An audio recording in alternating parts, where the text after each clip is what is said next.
Good afternoon. It is Thursday, September 25th at noon. We just heard the fire station bells. Sorry, we are 1 minute late. Kelly McNicholas Curry is zooming in from the marketplace. In the room, we have Greg Poshman, Patty Clapper, and myself, Jeffrey Woodruff. Today is the 25th of September, 2025. There's 92 days until Christmas. This is a regular meeting. We are called to order. Any additions or deletions to today's agenda? There are no additions or deletions to the agenda today. Public comments from Ellen Anderson. Good to see you. Welcome. Thank you. Any public comments on the Zoom marketplace?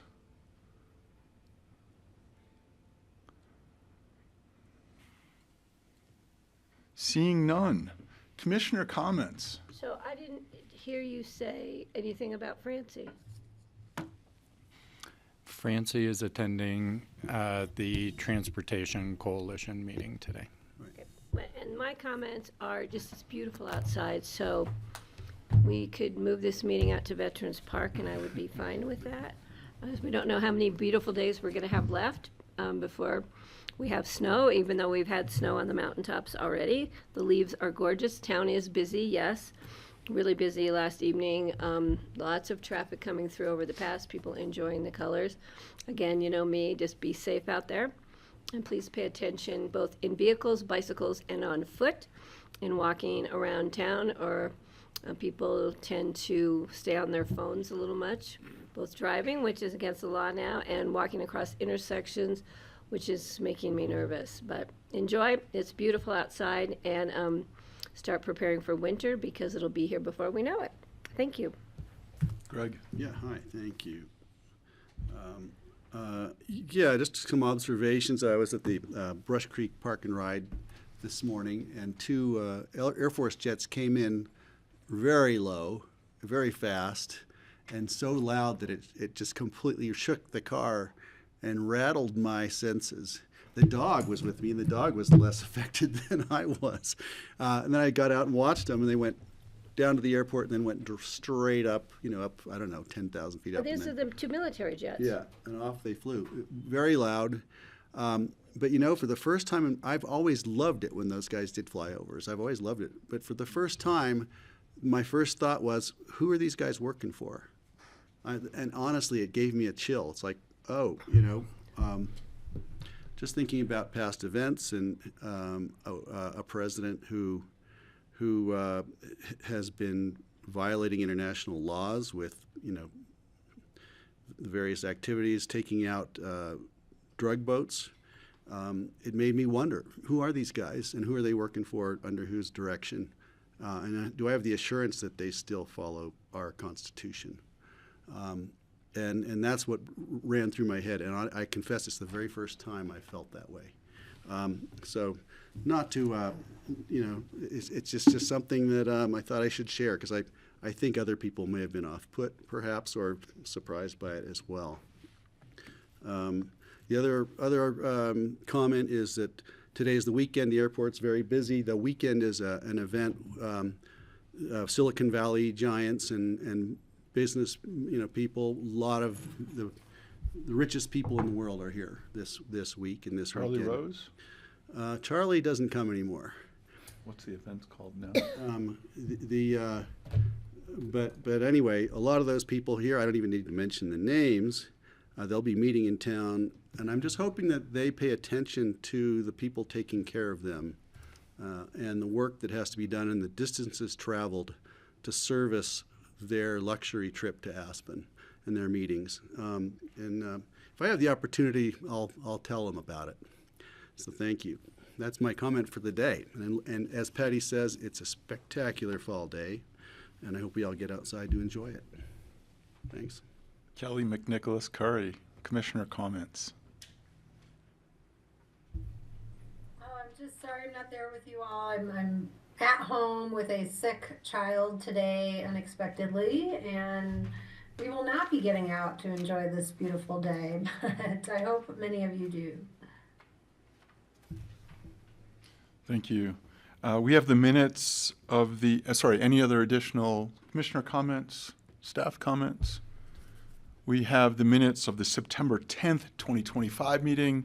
I was at water fluency, so I would look for any changes, corrections, additions, deletions to the September 10th minutes and/or a motion. We can pass the consent agenda as a whole. Cool. So I would like to pull the resolution appointing citizen board members, and I will make a motion approving the minutes, the resolution regarding the abatement petition for 360 Wood LP, the resolution assessor's recommendation abatement petition over $10,000 submitted by 777 Club LLC, and a resolution on assessor's recommendation of abatement petition over 10,000 submitted by Aspen Branch Holding LLC, and then pull item number 5 because I'd like to make a comment. I can second that. And the only request was I did not want to vote on the minutes of September 10th. I wasn't present, which is why I was trying to separate those out from the okay. resolutions with the hearing abatements. Pull So I was those trying as to well. pull that one, vote on the consent, vote on number 1, Okay. wasn't there. Then The I three will of you. amend my motion to exempt out item number 1, and we can do that on a separate motion, and we'll do 2, 3, and 4. Thanks, sorry, second that. Jeffrey. So any questions for Deb, who's in the room, regarding the 3 petitions for abatement petitions? No, Excellent. All those in favor? aye. Aye. Now I'll make a Aye. motion. Aye. I'll make a motion to approve the minutes from September 10th meeting. Any corrections or clarifications regarding the minutes September 10th? I'll second. Thank you. All those in favor? Aye. The chair, Aye. the primus inter pares, the vice chair abstains from number 1. Okay. Then, And as far as the resolution, may I, Jeffrey? To For appoint number citizen- 5, the resolution to appoint citizen board members. Yeah, I just want to explain to the public, this is a motion, this is a resolution to promote Jim Light, who's a current AAB alternate member. That's the Airport Advisory Board member. He'll serve out the remainder of Valerie Braun, who has been a longtime AAB member and part of airport discussions. It will then move up Ann Mullins into the alternate 1 position. And then we'll be advertising for a vacant alternate position. That'll be going out. It's out now and it'll close October 3rd. But what I really want to comment on is I want to thank Val Braun for her years of service, her dedication, her bravery. She was more often than not the one vote or the one position that was different than the rest of the advisory board. And she brought forward a lot of really good comments and discussion. And I want to thank her for her years of service and commitment to the community as a whole, but especially to the airport. So thank you, Val. And I would like to make a motion to approve. I'll second the motion, and I want to just say, I thank you for calling out Val. I appreciated Val as the loyal opposition in many cases and had the minority opinion, and I found that very valuable. Excellent. Any further discussion? Consent item number 5. If I could, I just want to say, I think the people that have stepped up to apply to these boards and that we're putting on the boards today are all remarkable, competent, capable, committed, local people who are really enthusiastic about joining these boards. And so I just want to thank them all and can't wait to see how they go. Thanks. Excellent. And Kelly, the only other addition I would add to number 5 is it was nice to see Ann Kyung in the room. She was at Colorado River Roundtable on Monday, so Right. I look forward to her active participation on the Healthy Rivers and Stream boards, and I think that was a nice way to see her participating even at the local roundtable, so that was a really welcome addition to see her. At this point, do we have a motion? I made a motion to approve. Excellent. Second, I had the second. All those in favor, number 5. Aye. Citizen boards. Aye. Aye. Thank you. Individual consideration items, number 6, we're moving on to for the graphics at the bottom. Thank you. Andora's right on it. We have Ashley Pearl and April Long, speaking of the River Roundtable. The former chair of the River Roundtable, who's looking for a vice chair as we speak. Thank you. Still chair until the end of the year. Good to see you. Good afternoon. I'm Ashley Pearl, Housing and Resiliency Director for Picken County. I'm joined with April Long, Director of West Mountain Regional Housing Coalition. There are 2 items on the agenda today related to the regional mobile home park purchases. I'll address each one when it comes up, but I wanted to give the board an overarching kind of reminder because there's been many things for this, and today there's 2 more, and you will see 1 more on the October 8th agenda. So just as a reminder, the parks, so the Aspen Basalt Mobile Home Park and the Mountain Valley Mobile Home Park were listed in April in the spring. And then Picken County committed $3 million out of our housing property tax fund with a letter of intent in June of this year. The lender, who is Rock Capital USA, who is lending $20 to $24 million in total, required that there was proof of funds by the end of August so that they could start to put the loan package together. So in order for us to transfer the funds to West Mountain, which is what the lender needed us to do, we needed a grant agreement with West Mountain as to how those funds would be used. So we brought a grant agreement in front of the board August 13th. Then at confirmatory reading for that grant agreement on August 27th, the board increased our contribution amount to $3.25 million, up from $3 million. And that was due to this new knowledge that at the previous subsidy amount, which was $14 million, the lender wasn't going to be able to lend. We needed $16 million. Everybody who had previously committed was asked to chip in a little bit more. So although that was supposed to be a confirmatory reading on August 27th, we changed the ordinance substantially. So one of the items today, and I believe this is the first one that is up, is a confirmatory reading of a grant agreement with West Mountain Regional Housing Coalition stating that the $3.25 million that is in the West Mountain bank account can only be used solely for the purpose of supporting these 2 mobile home parks and becoming resident-owned communities. It also states that April and the coalition will try their hardest to place a deed restriction and other covenants on the property to ensure future affordability.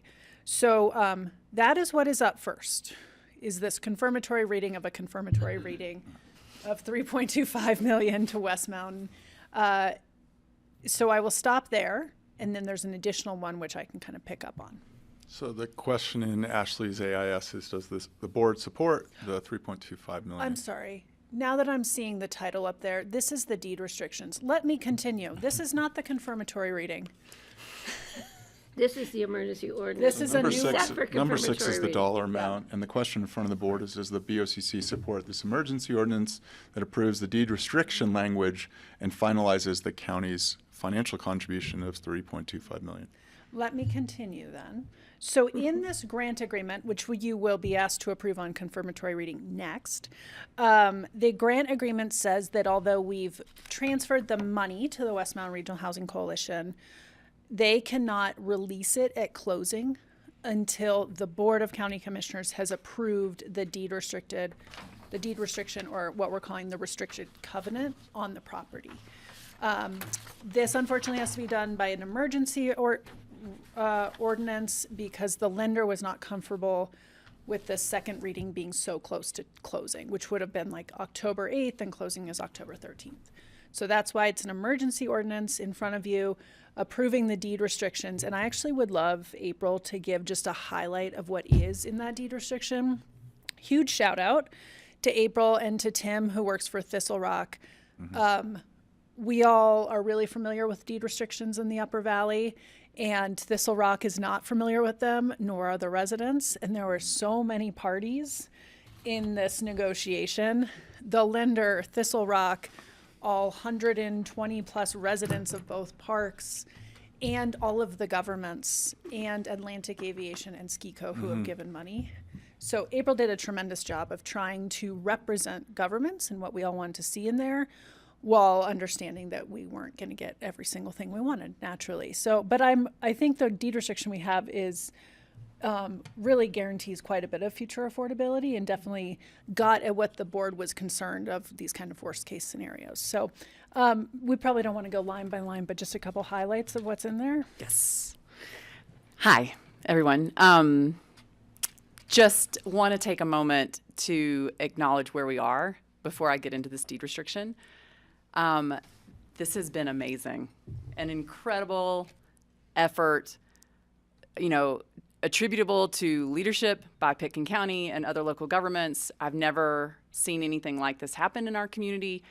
Everyone that I speak with is astounded by it and inspired by it, but bringing all of these local governments together in support of residents potentially losing their homes in our region, and then also in support of future affordability for our workforce and for our residents, is applauded. And the ability to pull all of these local governments plus private donors plus businesses on the same idea, which, and a lot of trust in how we're going to execute at that idea, and the speed at which we've done this is just worth at least sitting and thinking about for a minute and acknowledging.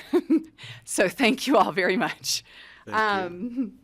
So I also want to kind of set up the structure for what this looks like so we can see how the deed restriction fits in.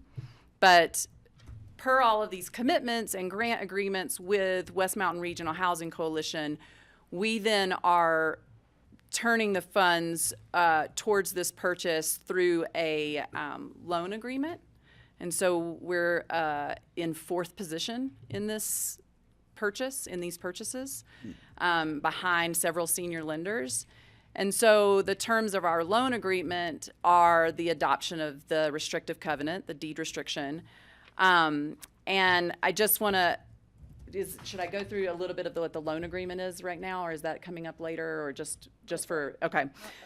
Okay, the loan agreement basically says that we are giving this money towards these purchases of these properties, and that money does not need to be repaid except and upon resale of the property or foreclosure on the property. So there's no monthly repayment obligation. It's simply, if you ever go to sell this property, it needs to be repaid, or if you default on the property. And with that repayment is 6% interest per annum. And in the event of a default, it can include up to 10% interest. I'm just reading my notes to make sure that I'm telling you everything about the loan agreement. Okay, I think that's everything you would need to know about the loan agreement. Now, the deed restriction it's an affordable housing restrictive covenant. It runs with the property forever, unless foreclosure. And so the senior lender does not allow it to survive foreclosure. And so in the foreclosure, if there's enough money in the property to repay us in full, we would be repaid in full, plus our interest requirement. If not, we will be paid a pro rata share of the amount available. The deed restriction says that West Mountain Regional Housing Coalition is the primary beneficiary and enforcer, but all local governments are listed and have separate rights and restrictions if West Mountain Regional Housing Coalition fails or is unable to uphold those enforcements. Okay? It says that the park must be maintained as a manufactured home community. It must be resident owned, and the homes must be resident occupied. So therefore, an important clause, all residents are grandfathered in. All residents at this moment are grandfathered in. The homes cannot be short-term rented. They are allowed to rent bedrooms as long as they, meet the requirement of being resident occupied. So they can, and those rental rates are in accordance with the good deeds deed restriction and the way that we do rental rates on bedrooms. The lot leases for the homes must remain affordable to the residents. The property cannot be subdivided except as approved by the Housing Coalition, and then only to preserve and enhance affordable housing. We have a right of first refusal and a right of first purchase. And then new residents. Sorry. Can you please clarify? That's a right of first refusal and Sale. purchase Thank you. only on the full park, not On on land. any individual units. Yeah. Thank you. Yep. Thanks for the clarification. So new residents, buyers, or leasers of homes that move in after this is adopted, they must be qualified buyers, and qualification means that they are local workforce. So they work for a local employer, very similar to the good deed restriction, and that they make less than 200% AMI. That provision sits in place for a 60-day priority period. After the 60 days, if they have not gotten a buyer that meets those requirements, then the requirements change to drop the local workforce requirement but maintain the 200% median income requirement. And that's for all buyers forever. So in the first 60 days, we're trying to ensure that we get a locally employed buyer. After that, it does not have to be a locally employed buyer, but they still must have less than 200% AMI. There are provisions from the lender that sit on top of and above ours because they're more restrictive, but they only extend for the term of the loan, the senior lender's loan, which right now is a 30-year loan. Those terms are also that the homes must be owner occupied and that current residents are grandfathered in, and they can't be rented except as approved by the board, which is the C Corp that the residents have formed. Again, our restrictions are in there too. The other thing that the lender requires is that for the first 30 days of notice of sale or of a home being listed for sale, they take all offers, and within that 30 days, if they get more than one offer at their asking price, it must go to the lowest income earner that offered that asking price. So that's for the term of the senior lender's loan.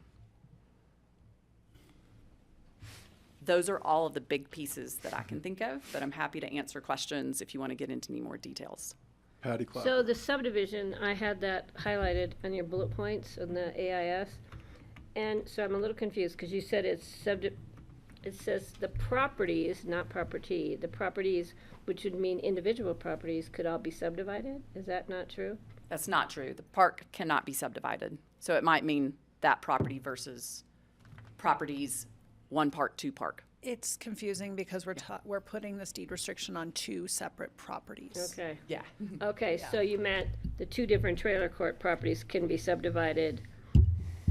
Cannot be It subdivided. says can only be subdivided with approval of, Okay. so that yes. means they can be subdivided with approval. With approval. Okay, because I know that people are always interested in being able to own the land upon which, and so, Which is not what we're going to be approving.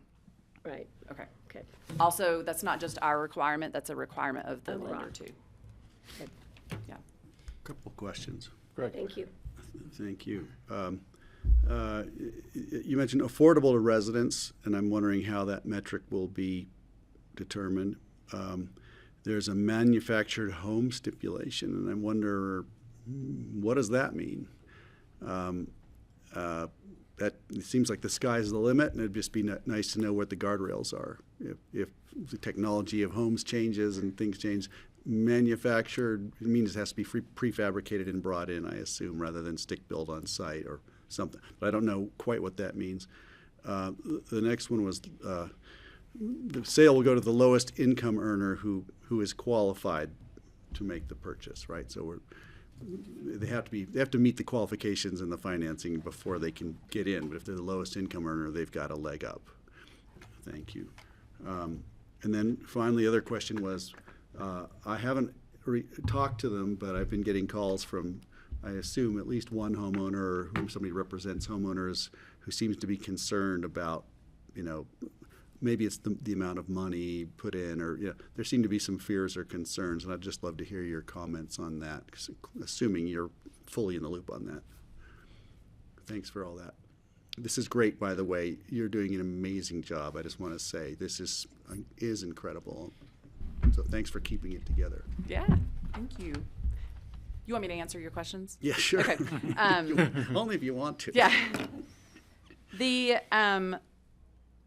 first one you asked about what does it mean to be affordability? Affordable, yeah. How do we? That's a term from Rock Capital's Okay. documents as well. We just carried it forward. All right. It's agreed. It's not defined, and I think it's just with an intent that these resident C corps that are forming do not raise the rental the ground lot rents to a point to exclude the ability for anybody else to live there like that. So it's just an intent Right. language without metrics around it. Got it. Manufactured home. It's not defined. Again, carried from Rock Capital and Thistle That's where Rock's they- requirements, yeah. So manufactured home communities. And I guess the question is if we have, energy requirements, energy budgets or conservation, our ratings, energy codes, all that, I'm sure they build manufactured homes that will meet those codes. But it seems like that would still, our requirement for that level of climate zone housing would still be in place, right? Except they're in Eagle and Garfield County, so it'd be Yeah. by their It might be a codes. state rule. Jeffrey probably knows more than I do about it, but yeah, so it'd be according to their codes. So, sorry, and then you've got one more, and then Kelly, we're going to go to one more. We had Well, one. can I just tag on Sorry, to this? owner's real quick? let's concern. finish Greg's questions. Well, about the manufactured homes, it's something that doesn't have a foundation because they don't own the land, so they can't secure whatever home is to the land because they don't own the land. So it'd have to be on some kind of a chassis. Copy, okay, yeah, good to know. And Greg had a third question for you as Just, well. the last one was, there have been concerned people calling. I haven't spoken to them because I really wanted to hear it come through you. Yeah. And so our original goal and target was to get to a $20 million subsidy. Even at that subsidy amount, the rental rates for the lots would increase. Right, We were trying to at least keep them at a level that the residents felt comfortable and confident they could pay. We didn't reach $20 million. We got to $16 million, which means that the lot rental rates are higher than they had hoped and higher than some are confident they can repay. And it's just unfortunate in this sale that it's a really expensive price. And the lending is not, from the lender is not free.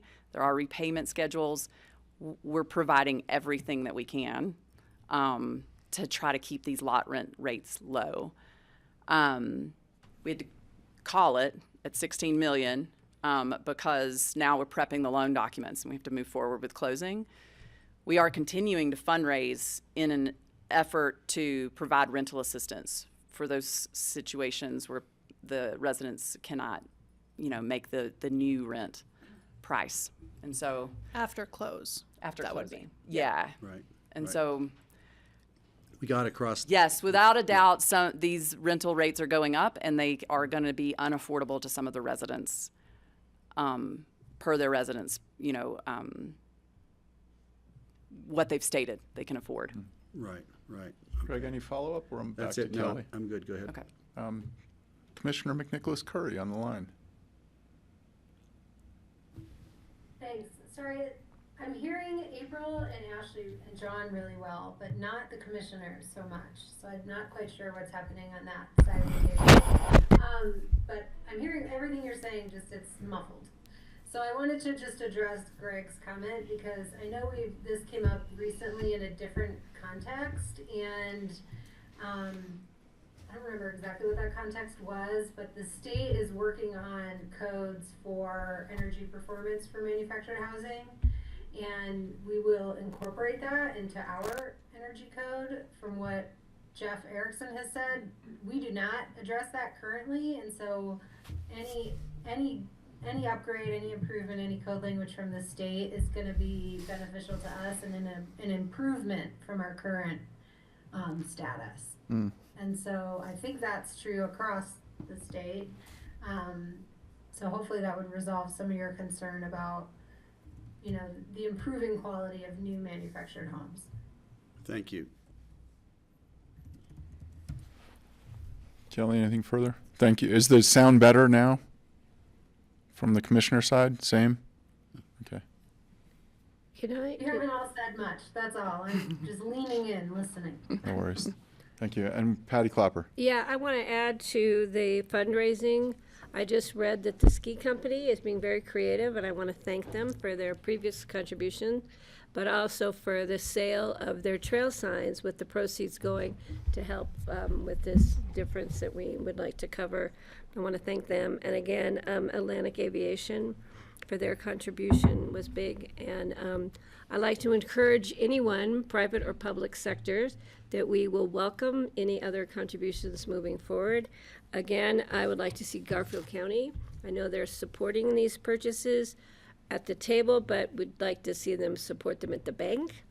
So I'm hoping we can continue those discussions with the Garfield County Commissioners to ask them to contribute at least some amount to help keep these lot space rents affordable. And I apologize to those that may be exceeding their budgets, but we're doing our best to ensure that they maintain their homes and their little communities that they've created, which I think are valuable in other ways than financial. But we really worked hard. You have really worked hard, both of you and the community, to keep these parcels, these properties from going free market, and we don't know where those people who live there would end up at the end of the day.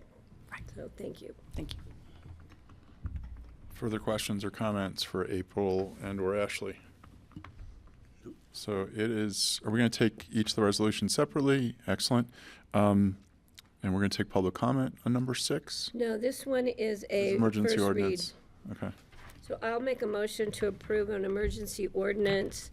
The Board of County Commissioners approving the deed restrictions for the Aspen Basalt and Aspen Basalt and Mountain Valley Mobile Home Parks, and confirming Pickens County's contributions of $3,250,000.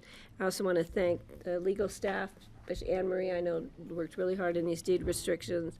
I want to thank her and thank the county attorney for helping move this forward. So that is my motion.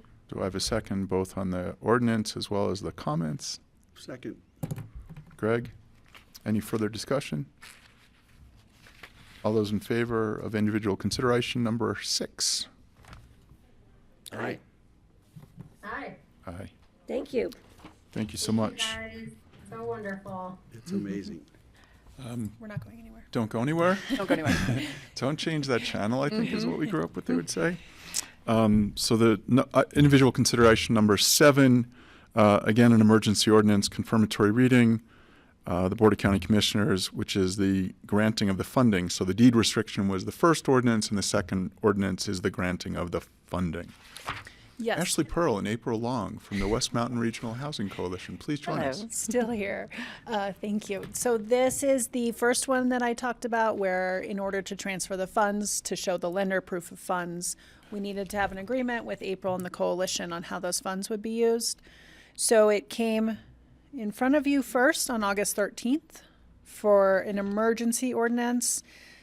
During confirmatory reading on August 27th, the board increased the amount of money, and therefore we are back for a second confirmatory reading. Nothing, the attorney's office made a few small tweaks to wording and punctuation, but nothing else substantial has changed since the last confirmatory reading. Excellent. Questions for April or Ashley? Yeah, I'm Patty? a little confused because. So this, yeah, go ahead. This one does first- say open the public hearing.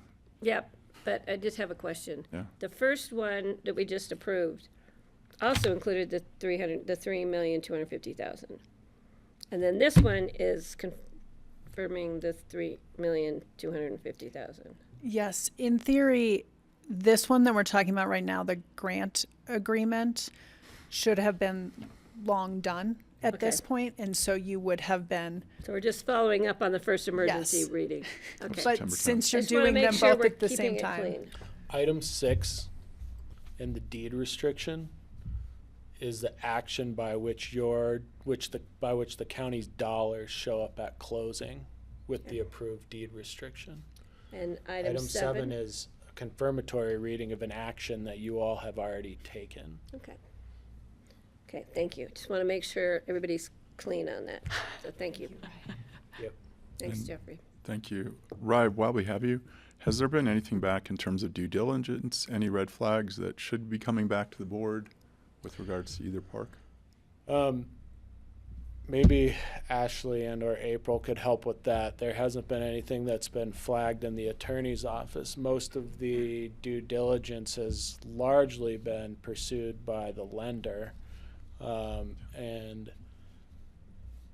I'd let you all add anything on top of that.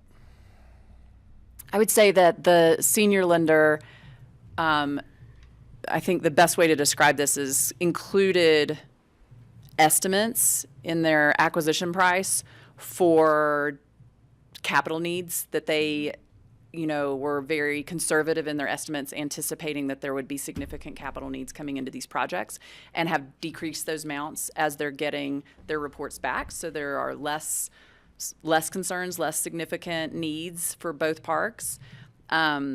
Some of the items that I know are there, that they discuss during these due diligence calls are things like encroachments on right-of-ways. And so to me, having worked with local governments, these are things that we all, as supporting local governments of these projects, I imagine are going to work through really easily. But yeah, so far, no huge red flags or anything like that. Thank you. Patty Clapper. I find it of note that we're actually involved in a purchase of 2 mobile home parks that aren't in floodplains, that don't have potable water issues, and have septic. So I'm very impressed. That's exactly what they said. Like, Yeah, so thank you for that. I'm shocked. And don't say yet after that. yeah, I didn't yeah, say, I didn't say that. So further commissioner comments or questions before I open the confirmatory public hearing? Can Ashley I Pearl, add one more please. note? At your next regular meeting, which is in 2 weeks, there will be an emergency resolution on the agenda approving an intergovernmental agreement with all of the governments listed in the deed restriction, as well as West Mountain, that will further carry out some of the elements in the deed restriction. So this will not be your last. This is confirming the money so that it can show up at closing, and then we will have an administrative kind of cleanup in 2 weeks when you hear confirmatory reading of this current item. Oh, nope, the previous item. Nope, this, I don't know, one of the items. It's item number add 6, something but too. then we have a forthcoming IGA, Yeah. which also needs an emergency reading. Well, it needs to be done before closing according to Eagle County and the lender. And we didn't have it in time Okay, for today's okay. meeting. Great, thank you. I'm sorry, I know. We're getting a lot of emergency stuff Yeah. coming through, so. It's not my trying to keep it all intention. straight. April Long had some further comments, and then I'll go to Commissioner McNicholas Curry on the line. The primary purpose of that IGA is to lay out what would happen should the loan be repaid to West Mountain Regional Housing Coalition, how we redistribute the funds back to all of you. Great. That's what's in that IGA. So it's not, I would not characterize it as an opportunity to get back into the deed restriction. Yeah, I agree. Okay, so Excellent. I'm gonna try to Moving step forward. through and move forward, but that IGA is just about what happens if we get the loan repaid.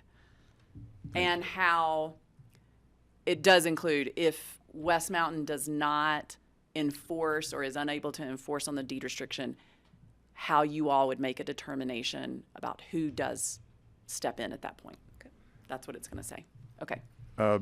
Rye, did you have a question before Kelly? No, I'll ask after Kelly. So Kelly, please. Thank you.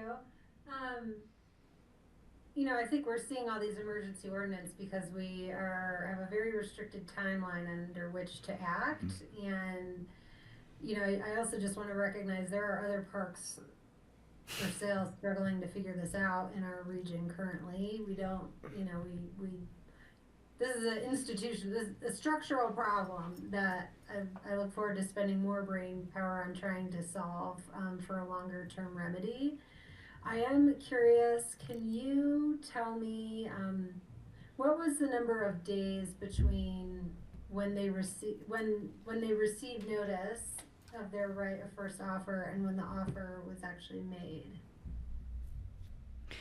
I don't know the exact number of days, Commissioner Curry. Their notice, I believe, was April 9th. And then they made the offer, I believe, in the last week of June. And then the offer was accepted of somewhere in the first week of July. 120 days, right? They had 120 days to make the offer. They made it early and had it accepted somewhere at the beginning of July, the first 2 weeks of July. But the first offer was declined.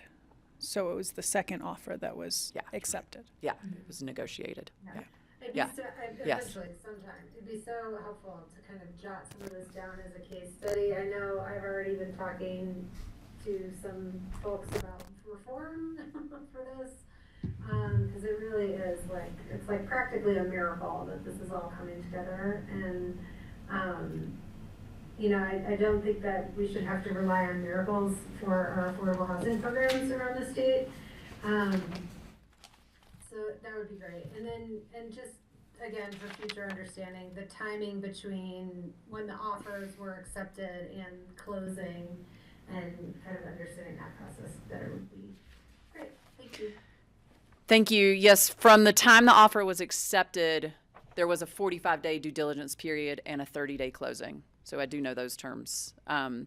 And just to your point, Commissioner Curry, the Housing Coalition is dedicated to writing this out as a case study, using this opportunity to work with all of the local governments that are members of the Housing Coalition to identify best practices or measures to implement moving forward to try to get ahead of this, and also to provide talking points and messages to carry forward for state advocacy in changes needed to prevent this from happening or to mitigate this in the future.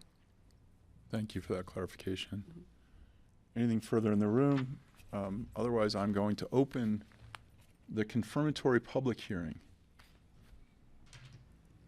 Anyone online?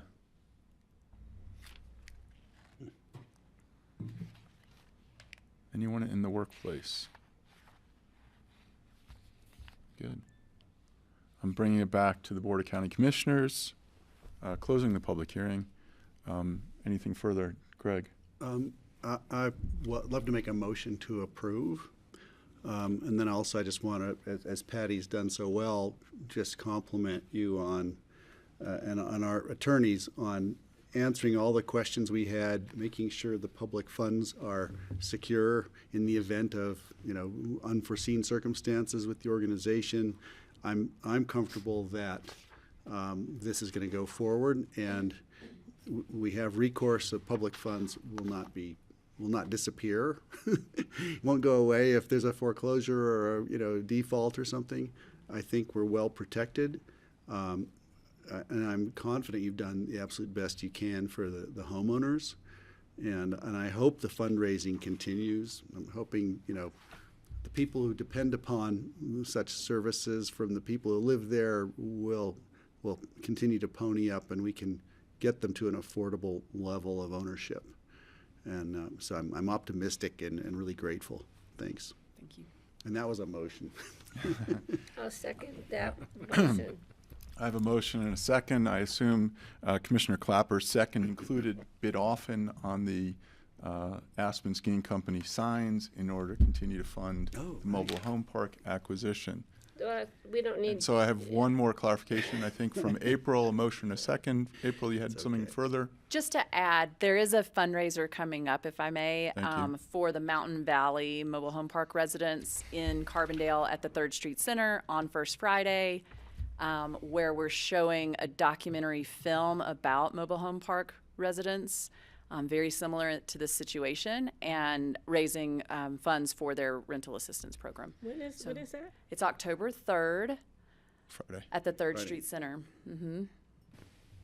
Okay? Thank you so We much. encourage everybody to come out for that. A first, a second, and a movie screening. Any further discussion with regards to number 7 on the agenda, granting funds? All those in favor of granting funds to the West Mountain Regional Housing Coalition for the use, supporting of the tenants of the Aspen Basalt Mobile Home Parks and the Mountain Valley Home Parks in purchasing the parks? Aye. Aye. Aye. Thank you so much, Ashley and April. Thank you all Thank so you. much. Did you bring champagne? We're not celebrating yet. Oh, We'll get wait there. a little bit for that. Okay. So checking in with the board, are we okay to continue on with number 8, which is Lindsay Maish is bringing to us $47.50 in funding.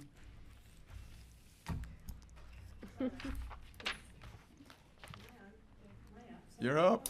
Yeah. Yeah, we could just. What happened?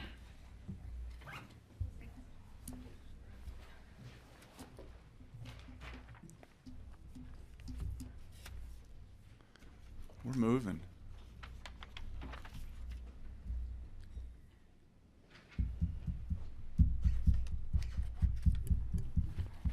I would ask for one correction, which is it shouldn't be $49.50. It should be $49,000. Is that what it says? Yeah, $49. I think it says 49,500. But, you know, it's what happens when your mom's a CPA. You read periods and commas. And Thank you for that. Good morning. Commissioner. Lindsay Maish, Director of Human Services. This is a confirmatory reading today for our IGA for the provision of child support services. This is with Garfield County. Garfield County has historically held this contract for us for many years, and just the costs of the contracts are going up. We've never increased the cost, so this is the first time that we'll have seen that happen.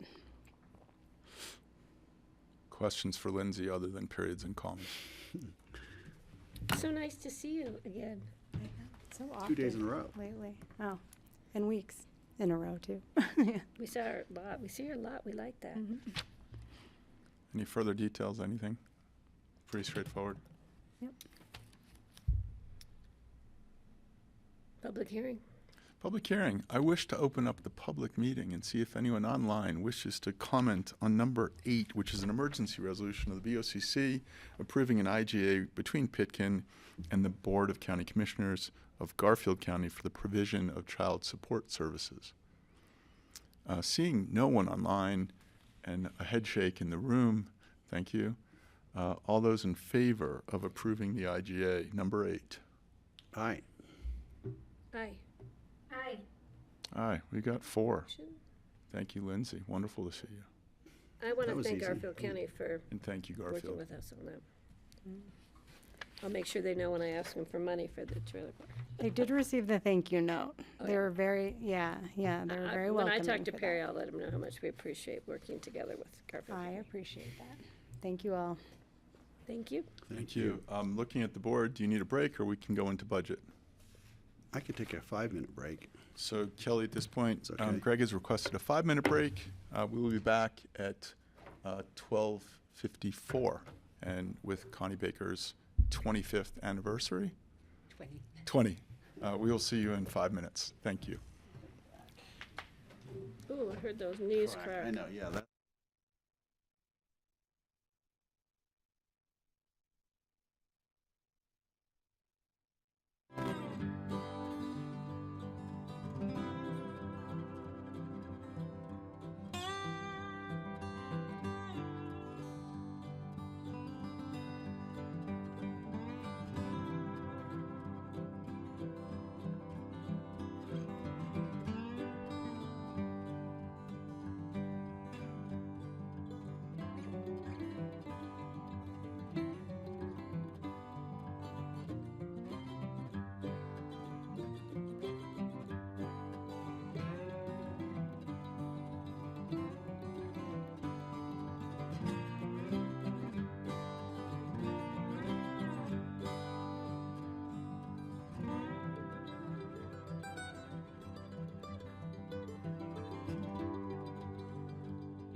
Good afternoon. This is the continuation of the... I think you turned it off. This is the continuation of the September 25th, 2025 meeting. We are on agenda item number 9, which is a resolution of the Board of County Commissioners providing supplemental appropriations to the 2025 budget and amending the 2025 budget. On her 20th anniversary, we have Connie Baker. And we have Liz Woods online with her hand up. She wants to come join us. So on September 7th, staff was with the board during a work session to talk through all of the supplemental requests and answer questions. So today I'll just give a brief overview of everything that's in the supplemental resolution. The resolution would increase the county's budgeted expenditures by a little over $2.7 million, offset by an increase in budgeted revenues of $528,000, for a net increase of budget of a little over $2.2 million. There are quite a number of requests. The first one is a full-time ongoing position in the attorney's office for a new paralegal. There are a couple of facilities items included, repairs for the courthouse chiller and heating lines, and the Health and Human Services building sewer line repair.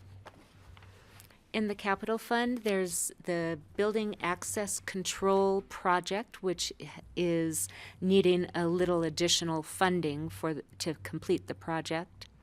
And then also a grant for the sheriff's office for a drug analyzer, the Law Enforcement Community Services grant program. In the library fund, another facilities repair for boiler plant repairs and maintenance. And then the library fund and general fund, both extended security guard coverage for evenings and weekends for the library building and Health and Human Services building.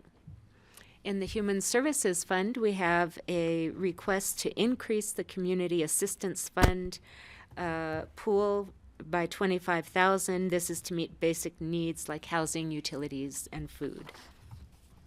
There is an appropriation for this year for a property tax rebate program, an income-based program. This is continuing the program that was first started last year. And then economic assistance, HICPUF grants, 2 grants involving Medicaid enrollment and also supporting staff with rule changes. In the Healthy Community Fund, there are 3 off-cycle grants for food security and family planning. They will go to Harvest for Hunger, Lift Up, and Community Health Services. In the Public Health Fund, there is also Community Health Services contract increase for the TB monitoring program. There is a grant, the State Crisis Intervention Program grant for PACT staffing. Then there's a term-limited position that will be paid out of the translator and public safety radio funds, but reimbursed from the Capital New Dispatch Center project. And this is for a position to oversee the development of the new dispatch center and provide the expertise needed. In the airport fund, security access control and increased in cost. And then the last request is in the housing impact fee fund, an increase to the acquisitions line item due to recoding the purchase of an employee housing unit. And those are all of the I think I got them all, yes. Any questions from the board on these requests? So 2 questions for Connie if I don't see any in the room. One for the county manager. Anything that we need to know in the library right now, or there's a potential update post this request? And then the second one for Connie, I think, is did we have additional security needs at this building itself? Maybe I just didn't hear it in this request. Not in this request, no. Thank you. It's using the same contract for this building to provide some additional coverage for the library. Thank you. Yeah. And then the question for John was, are we approving as is? And then there's a potential later today in open discussion that there may be changes to the budget request. For library, the boiler Boiler. repairs. And how much is our supplemental in the library? They're supplemental here. Sorry, is let me just get that So before. it's currently the expenditure change is 150,000. 150. Yeah. Which Yeah. was $195,000 total for HVAC repair and maintenance for the boiler plant at the Yeah. library. So there would not be a change in budget. What Jeffrey's referring to is just giving him a heads up on a open discussion item, but I'll just cover it here real quick, but we'll need to bring it back. None of the boilers at the library, they have all stopped working. So they all are in need of repair. We want to do a check-in with the board as far as approach. Repair of the 3 boilers is estimated around $110,000 now, so would fit within this appropriation. Of course, that can go plus minus a little bit. There is a quote for replacement of the boilers, which would presuppose, I think, the policy decision around whether the board is going hybrid with the electrification project at $425,000. That would require a change to the budget if that's the direction. Our recommendation, even though from a fiscal efficiency perspective, it is not the ideal situation, would be to go ahead and repair the 3 boilers to get through this winter and provide the board some more time to make that broader decision around whether we're going fully electric, hybrid, or what have you. So So we can discuss so we're going to this. discuss this at In open. open. I just Yeah. wanted to Yeah. make sure. I don't want to get too deep. I didn't want to get too deep, but I wanted to make sure that what we're providing the supplemental budget as drafted and what's in front of us. I just wanted everyone to know that something else is coming. And we'll have other staff here for Yeah, that discussion. we won't change this resolution. If need be, we could add something when we bring fourth quarter supplementals. But we also do have the appropriation in the library fund for the electrification project. And additional repairs could just draw on that appropriation if the board would like to move forward in that direction. Excellent. And sorry to put you on the spot on this one, but there was another appropriation in the 2025 budget, which was $386,000 for the Thomasville line kilns. Has that officially come out of the 2025 budget at this point in time? It has not been removed from the budget, but last I heard, we're not moving forward with it at this time. And I believe it is not included in the 2026 budget proposal either. And so for the folks in Thomasville and Meredith, we're really waiting on that state historic. And so Correct. the update we really need is from Susanna Reed with It regards to that would come back funding. to the board at such a Okay. time as maybe there's some grant funding available to help with the project. Thank you for that. I appreciate that update. Anything else for Connie and/or Liz?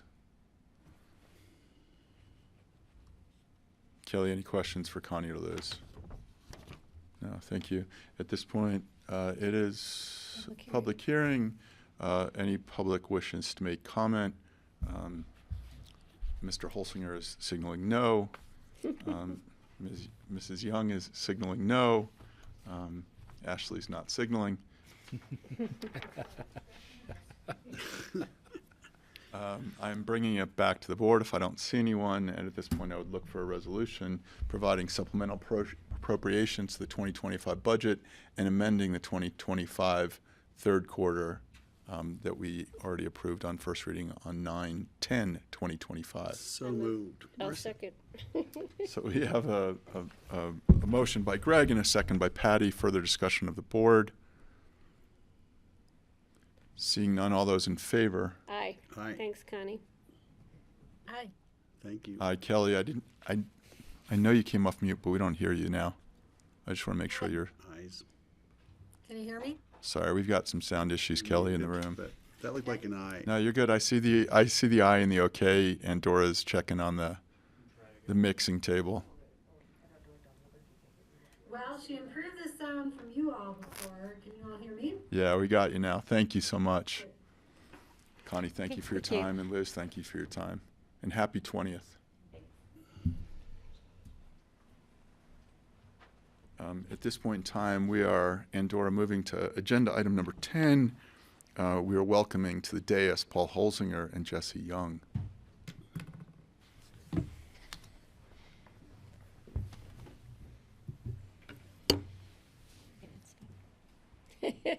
fight over it, guys. Yeah. My name is Paul Holsinger. I'm the Conservation Easement and Agriculture Manager for Pitkin County Open Space and Trails. I'm Jessie Young, the Planning and Outreach Manager for Open Space and Trails. I wasn't here for first reading, but I heard it went very well, very quickly. The item is accepting money from Eagle County to put towards the Glacier Farmhouse remodel in the amount of $350,000, plus an additional $50,000 for to cover permit costs for Eagle County.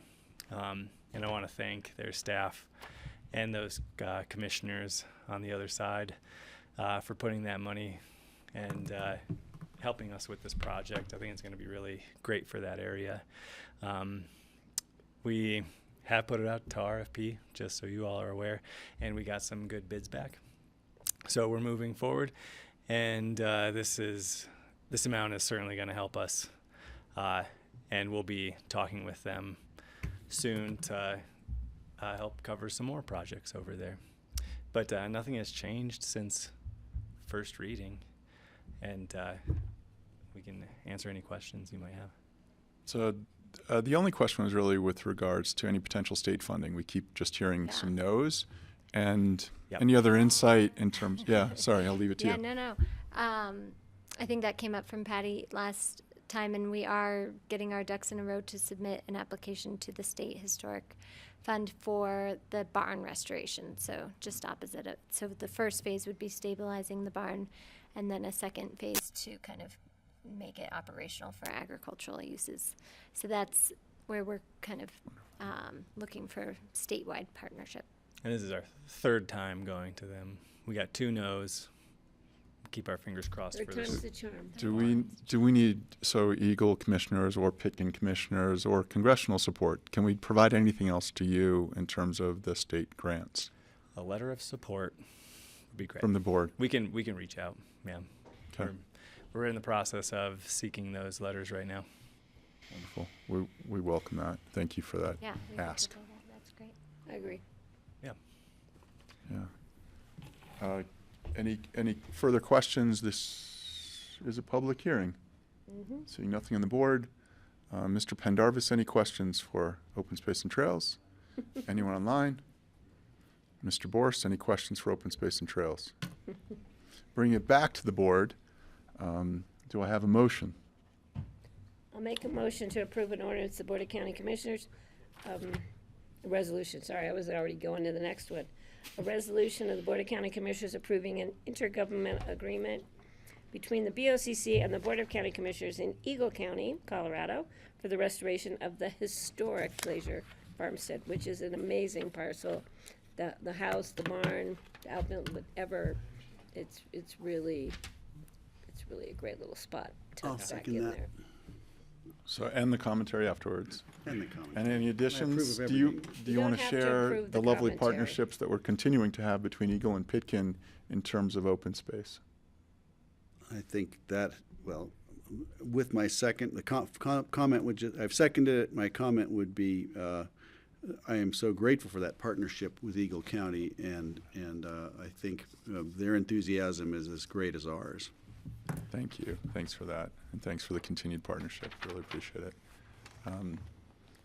Further comments or questions, or call on the vote? Aye. Aye. Aye. Okay. Thank you. Thanks, Thank guys. you, Thank Kelly. you. Thank you so much. Next up, Moving right you do along. not look like Andrew Miller, but maybe you are Andrew Miller. AKA Ashley Pearl. We are now on number 11, which is we're buying polo fields. Let's not get ahead of ourselves here. Andrew Miller is on a much-needed vacation, so I'm Ashley Pearl, standing in. This is the second reading of a deed restriction buyback from an employee who was in our deed restriction program, our shared equity program, is selling it back to us, and nothing has changed since first reading. And I did just get the inspection report in my inbox this morning, and I haven't looked at it, but we'll work through that with the attorney's office and the cellar. But aside from that, everything remains the same. Excellent. Questions regarding the polo field? I just Polo want to let Road. the public Polo know Road. it's Polo a Road. property out in Polo Road. We are not into polo fields at this point in time. But we are, no, I won't You say it. never know. Not going. Any further questions from the board? Otherwise, I'm going to open it up to the public in the room as well as the public online. Seeing no hands, bring it back to the board, closing the public hearing. Further questions or comments for Ashley? Otherwise, I will look for a motion, which is an ordinance, the Board of County Commissioners approving the purchase of 113 Polo Road in Glenwood Springs, 81601. So moved. Second. Further discussion? Seeing none. All those in favor of the ordinance? Aye. Aye. Aye, thank you.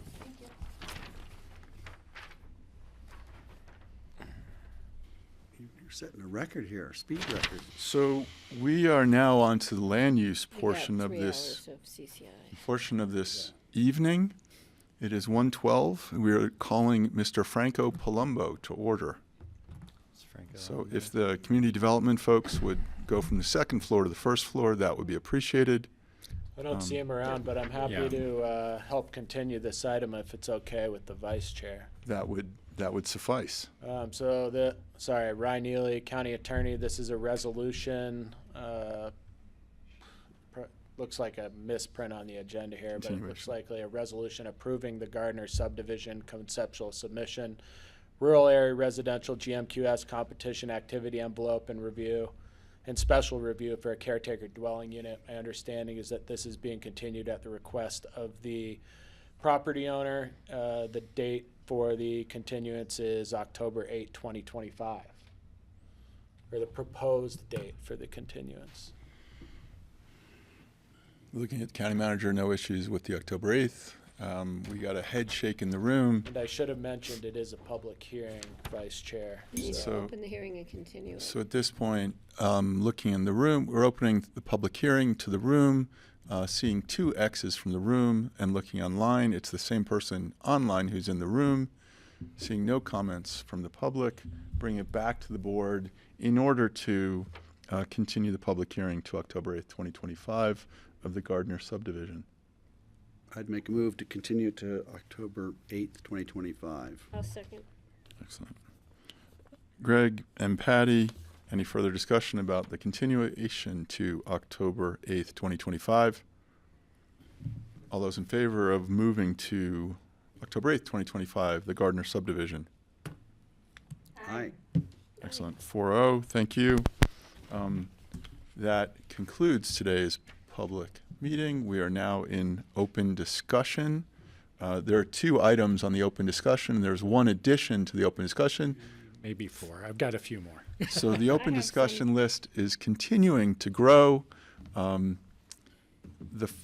we going to do the smaller stuff first and then come to CCI priorities last? I think that would be best because we have a few people in the room, Okay. if you're open to that. Yeah, so we're going to start with Mr. Pendarvis, the real Jeff. Yeah. And I'll go ahead and frame this up. When you all had an update from staff regarding the electrification project and some of the challenges that we're having and policy options that we wanted to pursue and bring back to you, and that work is continuing. The changed condition is of the 3 boilers at the library as of a little bit over a week ago, none of them are working now. They have all ceased operating. And so we wanted to make sure the board is aware of how we're proceeding because of the financial costs and give you an opportunity if you wanted to reconsider that direction.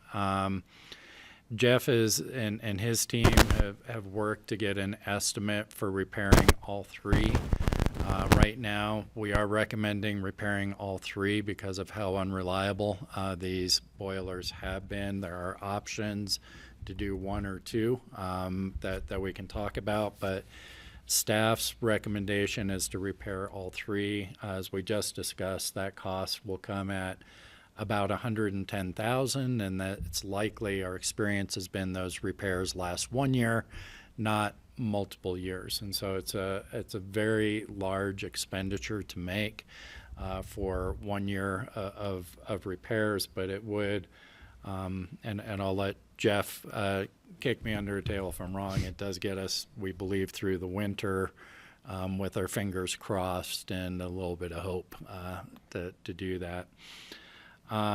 There is an alternative that we could talk about with the board, but it would be making the broader policy decision that we haven't brought all the information back on the three, to replace the three boilers with newer and more efficient, 97% efficiency boilers is $425,000. So you have about a $300,000 delta, but you're probably saving on some repair costs as we go forward in future years. But it would probably mean that what the board is deciding on is the hybrid. We at the staff level did not want to put you in that position until you had more information. And so, Jeff, I don't know if there's anything I've missed there that you'd want to add. No, you pretty much covered it, John. I mean, just the need is there to do something, and we can implement repairs. And I'm pretty good, high confidence that they'll be successful. Feel good about the contractor we're working with. Feel good about his parts distribution network that he's accessed. And so, we can move forward with that and give you all some more time to make your long-term decision. And so I'm going to go to Greg, and I'll. Yeah. Thank you for that. So the questions are, we're trying to be pragmatic and assume that this might only last a year. It could go longer, but it seems like there's a yearly expense. Is that the correct way to think about that? I would say I feel like the network that we've tapped in for the parts supply chain can keep us into parts that, again, I don't really know what happened prior to last winter. Last winter when we tried to do some maintenance, Greg, we were told that there was supply chain issues. We seem to have overcome that and found a better sourcing mechanism. So I'm confident that we could keep these going for 1+ year without huge expense if we put this money into them. Again, I know there's a lot of discussion about what the long-term solution is, and I can't address that, but we can keep these going for a while. Thank you. The second part of my question was, if we bought new gas boilers, which I think is the second option that you wanted to bring forward, at an additional cost of $350,000 on top, so $450, whatever. Would those be part of a hybrid system, or would they be removed if when we make the final decision on trying to get to the hybrid system, or an alternative? Would that be retained, or would those just be ripped out? That's the first part of the question. The second part is, we don't know how long it's going to be before we can actually pull this off. I get the impression it takes a long time to order the equipment, and it could take a year, maybe more, to manufacture all the pieces that we're talking about. So it could be the things we replace it with have to last several years. So I'm just trying to think, what does it really mean financially? Yeah. Thank you. I mean, if you made the investment on the new boilers, then I think that you would direct your design team to integrate those into the permanent solution. That's my opinion. I don't know how your other consultants feel about that, but. And I think that's generally the feeling of staff right now. But again, our recommendation is to go ahead and limp these along, acknowledging that that is not the most efficient use of funds per se. But it does give you a little bit more time to think about that long term and what your options are, whether you want to go with a hybrid system, a fully electric system, increased cost, or whatever it is. If the board isn't comfortable making that 1 year investment and would like more efficiency and is ready to talk about a hybrid system, it would be more efficient to probably make that investment now. Correct. So that's why we just wanted to be sure the board was aware of our current situation. It's a little bit of a pickle we're in. So Patty, then Jeffrey. I think we need to move forward with something because winter is upon us. Mm-hmm. And we don't want those books to get cold. And the other thing is then to plan early in the first of next year what our next steps would be. So if we need to do work, shut the boiler systems down, it's in more weather that's nicer to be in a cold building. And just for the board's knowledge, you know, it was planned that as part of the electrification project, that was going to be replaced this fall. So we had anticipated new boilers coming in this fall as part of that larger project. But because that project's been put on hold, we got the notification about a month ago that we needed to maintain these for this upcoming winter. Okay. And so that's why we're kind of behind the curve a little bit on being ready. Sorry about that. I understand, things happen. So Jeff and John, the question I think really that's not answered so far is really timing. So in other words, if it's $100,000 and we can get it done in 4 weeks, we're ahead of the heating degree days where we're going to need the boilers. But if it's $350,000 and it's going to take 3 months, it makes the decision much easier that we would take the limp along approach versus 90 days in, that's 60 heating degree days that we probably need the boiler. So is there a delta in terms of time between the two, the repair and replace? So the asset department's been working on a lot of those scenarios and working with the design team on the bigger solution. What I can tell you is the contractor that we're currently working with for the repairs is offering a solution with new boilers that actually comes in sooner. And he's saying that there's inventory to start one boiler in junction that he can acquire, and the other two can be acquired in 2 weeks, whereas parts are 4 weeks out. So the repair actually, to at least initiate construction and replacement, could possibly happen sooner. By a couple of weeks. By a couple of weeks. Okay. In the meantime, we're working with the library and the library staff to keep them in temporary heat. So either scenario, I think we can work with, but it does not push you back a lot further to go with the new equipment. That's helpful, thank you. So now I'm really confused. I thought we were being asked to approve repairs for the interim, but now it seems like we're looking at new equipment sooner than later? It's a choice. We are recommending the repairs, as you stated, Patty. That is staff's recommendation, given the previous direction during our electrification, and that's what was just approved in the budget. However, it's also, I think, a notably, that is an expensive repair that we expect to last year. Maybe it goes longer. We will see. Give us and time to make the further the decisions. delta, Okay. the delta on the other boilers, we wanted to make sure the board had an opportunity to redirect us based on efficiency and be aware of what we're doing before we did it. That's all Got we're it. doing here. Yeah. So Greg and then Jeffrey. Yeah, I just want to say thank you for giving us, the full story on this. And what comes to mind is we're not doing this because it's easy. We're doing it because we thought it would be easy, and now we're stuck in it. And I appreciate the pain and anguish that's gone with all this. I like your recommendation. I would say let's do that. It makes me think that we're still, without having to reopen the entire conversation and go back in, it seems like the easy way forward, and it may not be as inefficient as you think financially. It reminds me of the airport, where we're in a situation with our airport run where we've got to spend a full month down and fix it every year while we're waiting to do and sometimes that happens. But I think that this will be easier than the airport runway. I think so. So can I ask the roll the tape forward question? So let's say, so option one is Greg's, which is we limp it forward, we buy ourselves a year. Option two is, could this conceivably be part of a hybrid solution that lasts the next 15 years, or are we kicking the can down the road and really violating our own climate action plan?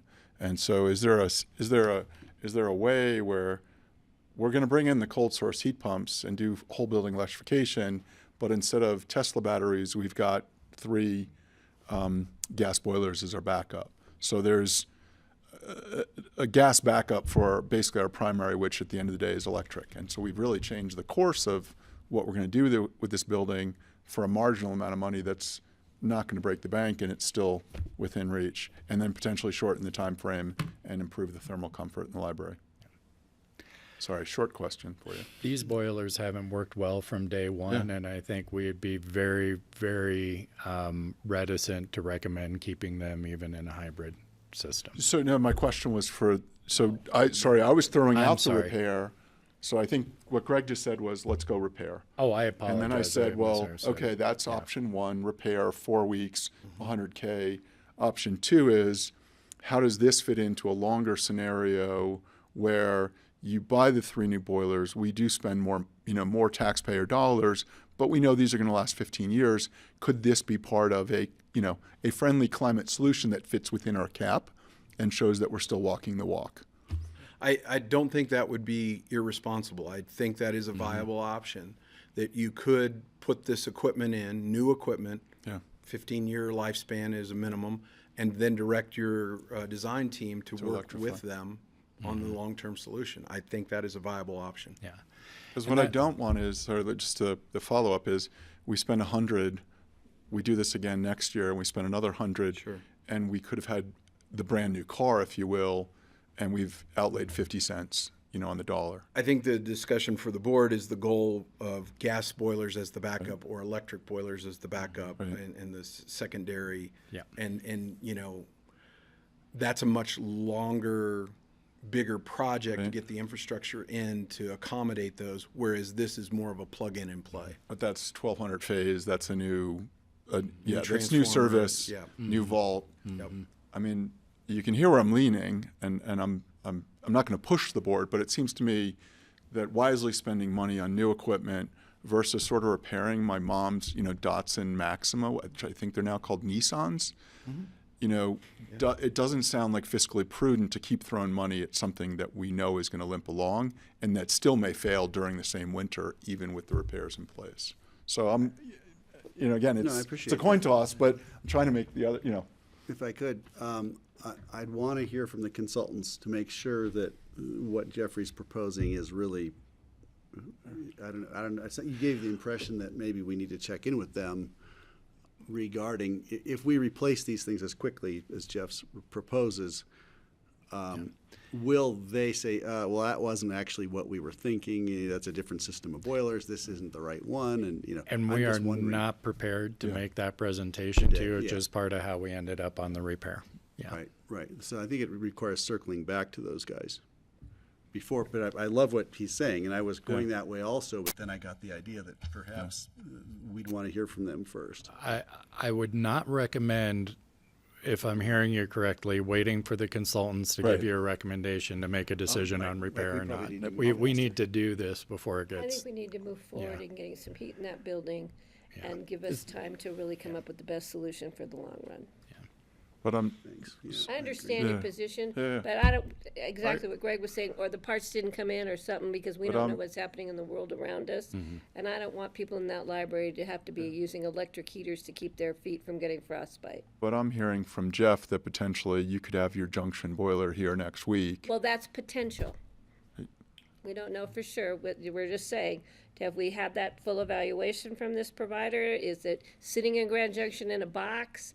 I want to make sure that we have heat in the building, and I think the best thing, and that we have the appropriate next steps that fit us into where we want to go in the long run. Yeah. So your asset department has been tasked with the replacement. Your facilities department's been tasked with the repair. So I focused on the repair only. I did ask the contractor, rough order of magnitude, what would the cost be, and what's your supply like?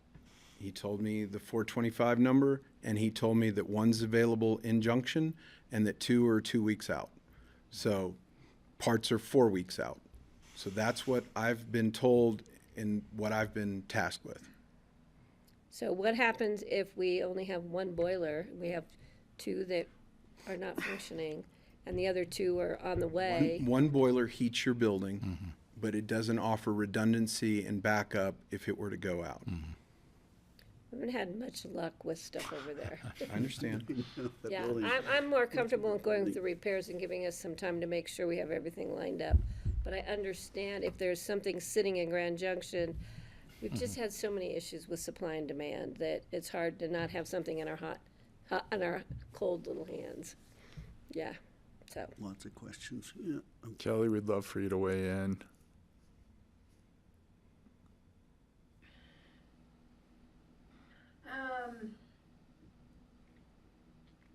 This is a little bit of, I mean, the repair is straightforward and costly.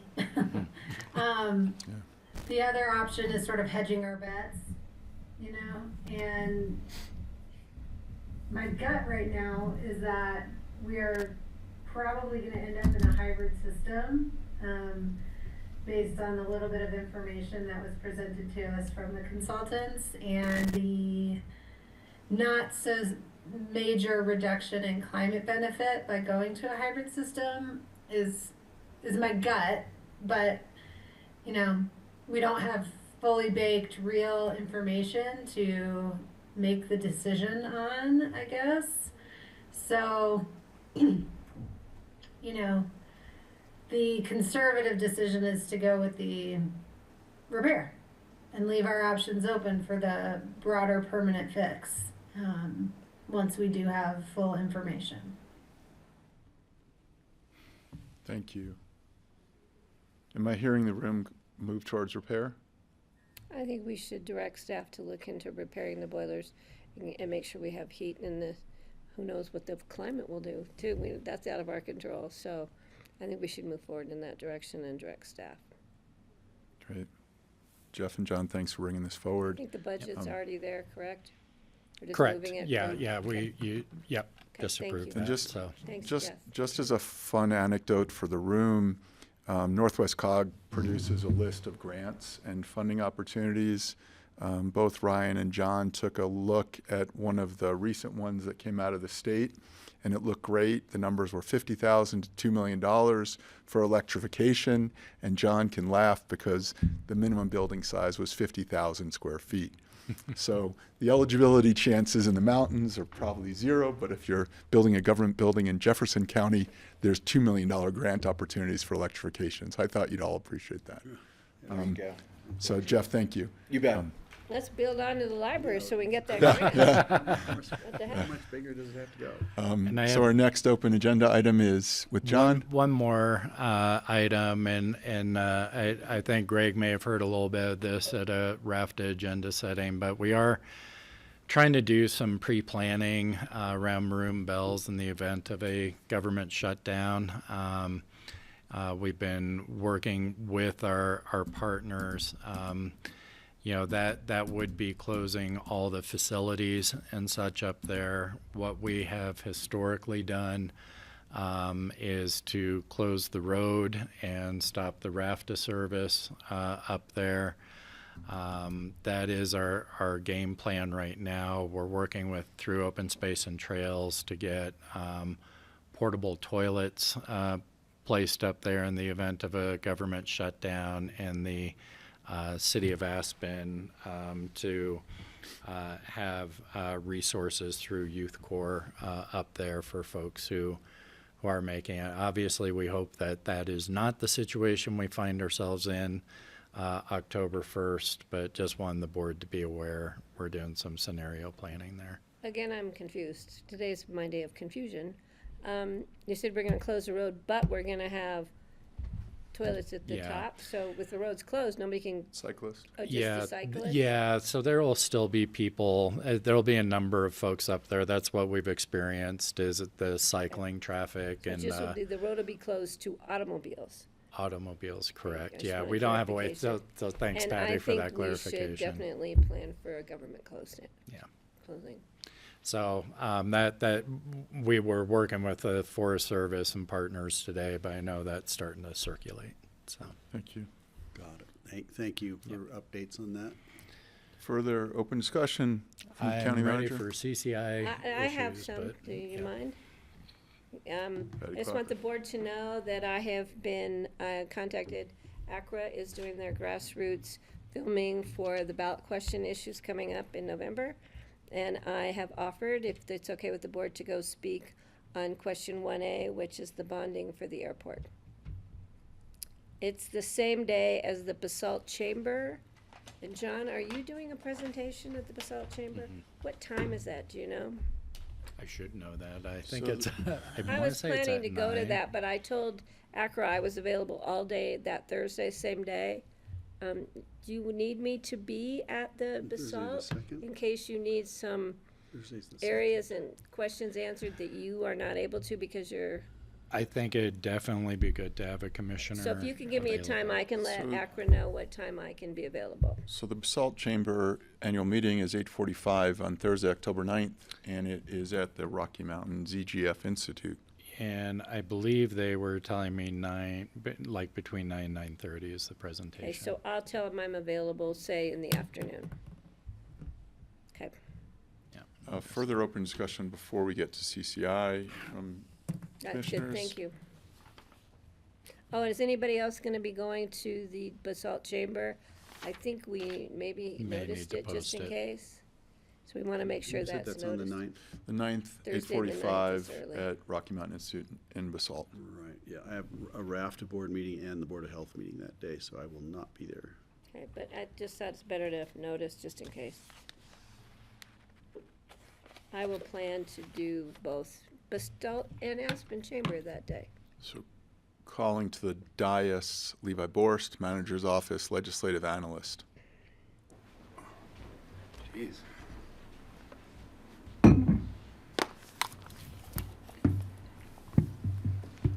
So, and for trick or treating in the back here. Welcome. Good afternoon, Levi Borst, Management Analyst with the Manager's Office, and I think we're here to talk about CCI's legislative priorities for the 2026 session. Does anyone in the room need a printed copy? Greg? I would like one, that'd be great, thank you. If you've got one on, yeah, excellent, thank you. I could put this up, share my screen and put it up there if that's also helpful, so people. That would be great because Kelly's online, so appreciate it. Cool. I think it'd be easier to follow along. Thank you. And just as background, while Levi is taking over the screen, on October 3rd, there will be a voting, and Levi's probably going to cover this, but roughly between 5 and 8 priorities from CCI will move forward to the 25-26 legislative session. And the reason the number may sound small at everyone at this table compared to years past is that CCI is looking to leave room relative to potential bills that come forward, and certainly with respect to the market scan and anything else that may have to be on the legislative and the lobby team's agenda. So they're leaving bandwidth available. And so Levi and I were both on the call with CCI last Friday, and we went through this presentation in full, and I'll turn it back to you. Sorry, I was waiting for you to get this up. So. No, I think you covered it perfectly. I don't have much of an agenda for presentation aside from going through each one of these, and between Jeffrey and I, we can try to fill in any gaps or any questions that the rest of the board has and figure out if and how we want to vote on each of these come October 3rd. Yeah. And Kelly's got her hand up. Thanks, Kelly. Thank you. I'm gonna have to leave to go pick up a child at 2:45, and I guess I would just request if at the top of an item we just sort of do a pulse check of how deeply we want to dive into them, because I think some we may just know we're not super interested in,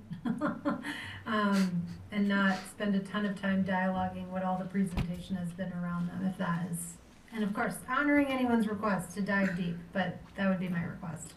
No, I think everyone in the room is shaking their head, nodding, so that I don't really want to go through every one of these. I've already gone through them. and selected 8 plus 1 of concern or interest to me to support, and 1 to not support. But if the board wants to go through them each individually, I think that's the right track. I mean, the ones that the board wants to support, that vote matters. The way the CCI bylaws are set up, that a supermajority vote needs to occur in order for support to happen. If there are any that the board really wants to oppose, it's good to flag those too, just so that you've got direction on how you want to spend that more valuable vote in a way. So if there are some there, so I think Patty, that's kind of direction you're going there. yeah, are we going to try to come up with 8 that we can comment on at the end of the day, or are we going to try, does that really matter to us to come up with that number? I don't think so, no. Okay. So I think they determine, even if there are 15 that grant the supermajority yes vote, then they start to rank by popularity. And so I don't know that it's on us to select 8. I think there's 2 that are really easy. They're picking counties too. Those 2 are our favorites, you're right. Well, let's let Levi drive, and we'll try to meet Kelly's deadline as well. So just let you drive. Cool. Yeah, again, I don't have a simple way to go through this. This is right off the CCI master proposals list, so I can just kind of introduce the title, and if there's no energy, we can just blitz right on to the next one, if that works for everyone. So out of Prowers County, election signature verification process, allowing bipartisan teams of election judges to review ballot signatures. I don't know if I'm looking for like someone to throw a pen Kelly's at got her me, hand up or- already. I think this one's close to home. Yeah. My inclination on these election ones are always to let the clerks association drive. So if they want to bring, if this county wants to bring this, it should go through the clerks association, and then we would take a position on it later on in the process. So I would not prioritize this. I think you're going to get consensus, and I'm looking for consensus in the room. I can't see you all anymore, so I'll just listen.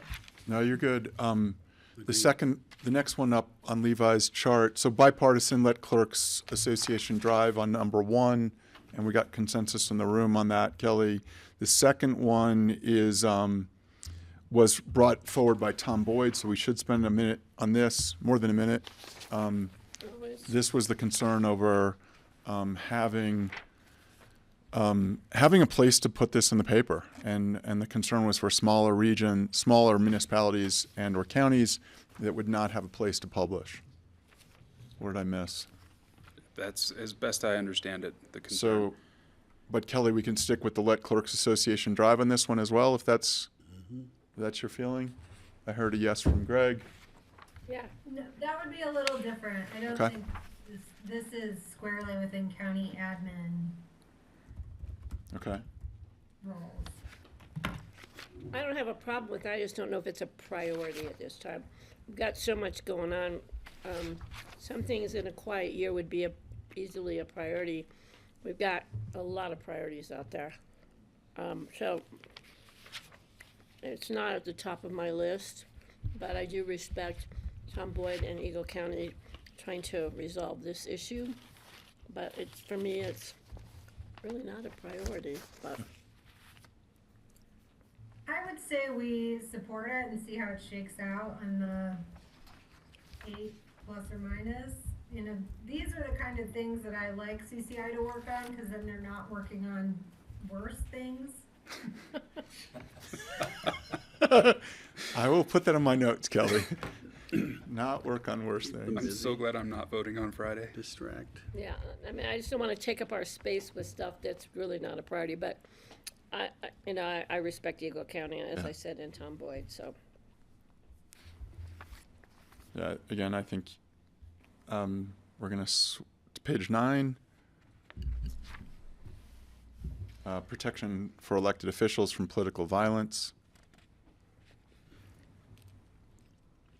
It's pretty much removing your personal information from things. but I'm not sure what things. And I think it also adds a new section to statute that clarifies it's unlawful for candidates for holders of and former holders of elected office to publicly use language that threatens, supports, or encourages any form of violence against candidates for holders of and former holders of elected office. So this is kind of in addition to what we've already got in criminal statute, but this would make it a Class 1 misdemeanor for elected officials or... Are you saying right now, as an elected official, I can make threats against another elected official? The state statute. I think they're worried about people inciting their followers to go do other things. It sounded like it was directed directly at the elected official. It says candidates, holders of, and former holders. Yeah. So would it be appropriate to suggest that the tone in the room is monitor? But I don't hear strong support. Well, I'd like to see elected officials protected. I'm just confused as to what the statute amendment would be. It just seems like it's a classification of peoples that aren't included in the state statute right now. I think you've got the same protections under the criminal statute that everybody else has. I think this is kind of specific to the way I understood it, and Jeffrey, please correct me, was that using speech or print to kind of encourage or could be encouraging political violence on your opponents, where your followers might take matters into their own hands. I don't know. Okay. Kelly, additional direction? Monitor at best. I'm okay with monitor on this one. I think it's a political hot potato that CCI is unlikely to get to a supermajority position on. Thank you. We had a monitor in the room as well, monitor at best from Greg, so thank you. On page 12, sorry, you're good. I was going to say menacing, stalking, harassment, retaliation, and all those things are already in statute, so I don't know what further protection it affords. I will admit I do not remember this one. The electrical inspector, I know there was quite a bit of debate in the room. This was from George. 12?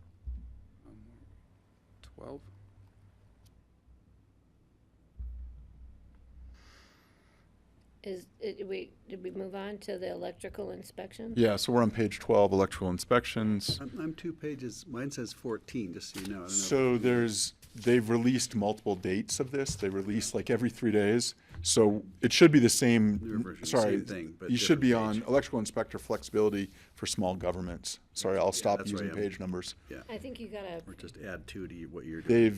They've every 3 days they've sort of updated this, and they updated it as per last Friday. I just printed mine out today, so,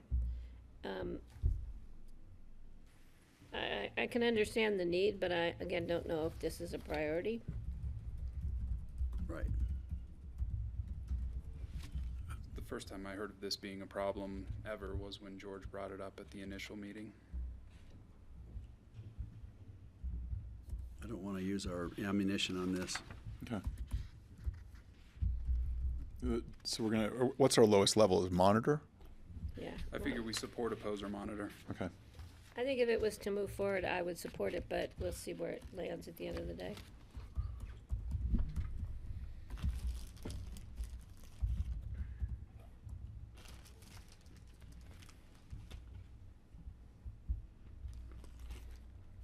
And opt-in provision, I think now we're on 15 on my packet. CPI? Yes. Yep.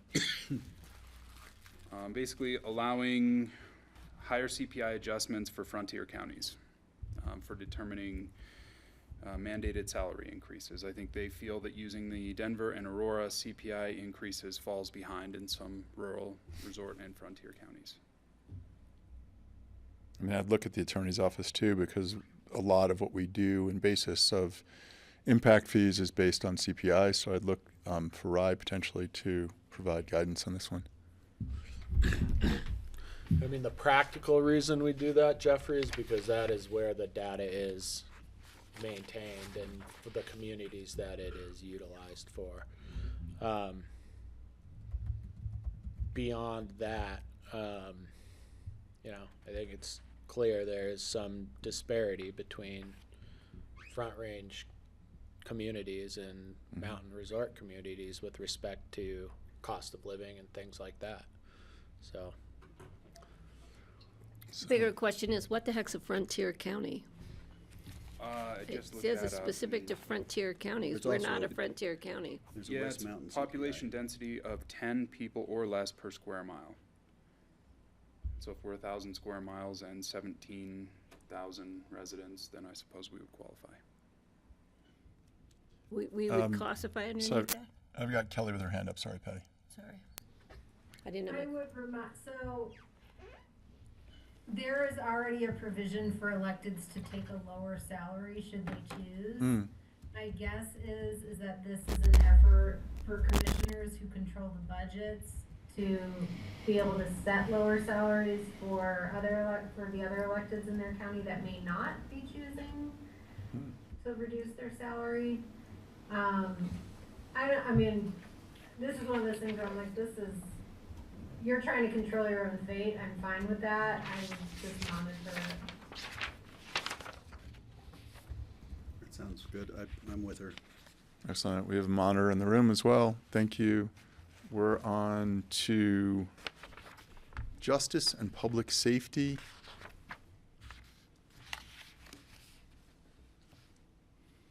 Oh, this was interesting. EMTs and EMS are qualified as essential workers. Okay, what page did you jump to? So roughly 18, but it should be the first one in justice and public safety. The header should be justice and public safety. Yeah, no. EMS essential services. Okay, you've got a newer version. I have a question. Why is the proposal is being developed and we're being asked to review it? We don't even have a proposal in front of us. I think really the problem that it's trying to solve is just it's definitional. I don't think it needs further definition. Sorry if I've defined the problem with the. Well, it says, what is your initial proposal to solve this problem? And the answer is proposal is being developed, which tells me they don't have a proposal yet to solve the problem. Yeah, and I think if you keep reading, if you look further down, I think this is already running. I think the bill's already moving forward.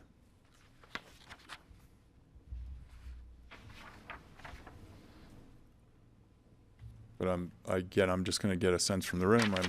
I'm guessing we're going to say monitor on this one. I don't. It's already moving forward, and we need CCI to.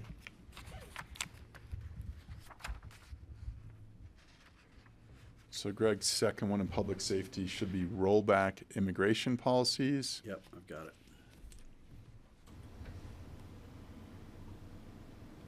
This is not gonna get to a supermajority on either side in CCI. Is my guess. I don't remember if it was El Paso, but I think we had something similar last session. It's El Paso. Yeah, we did. Oh, yeah. So I'm hearing oppose. I'll oppose it. Yeah. Thank you. So we're still in public safety, and this is from Jody Shattuck McNally of Larimer, who we just had lunch with in Pitkin, who's wonderful. Massage facility. We're cleaning up massage facilities. Not the facilities themselves, Patty. The people. From what I understand, There's a lot of background on this one. yeah, Kelly, do you want to share? Sure. Abe Layton of Douglas County is very passionately focused on the issue of child and sexual exploitation, and so he pushed for this to be run. To license massage facilities as a way of sort of monitoring behavior and performance at places that may facilitate child and sexual exploitation.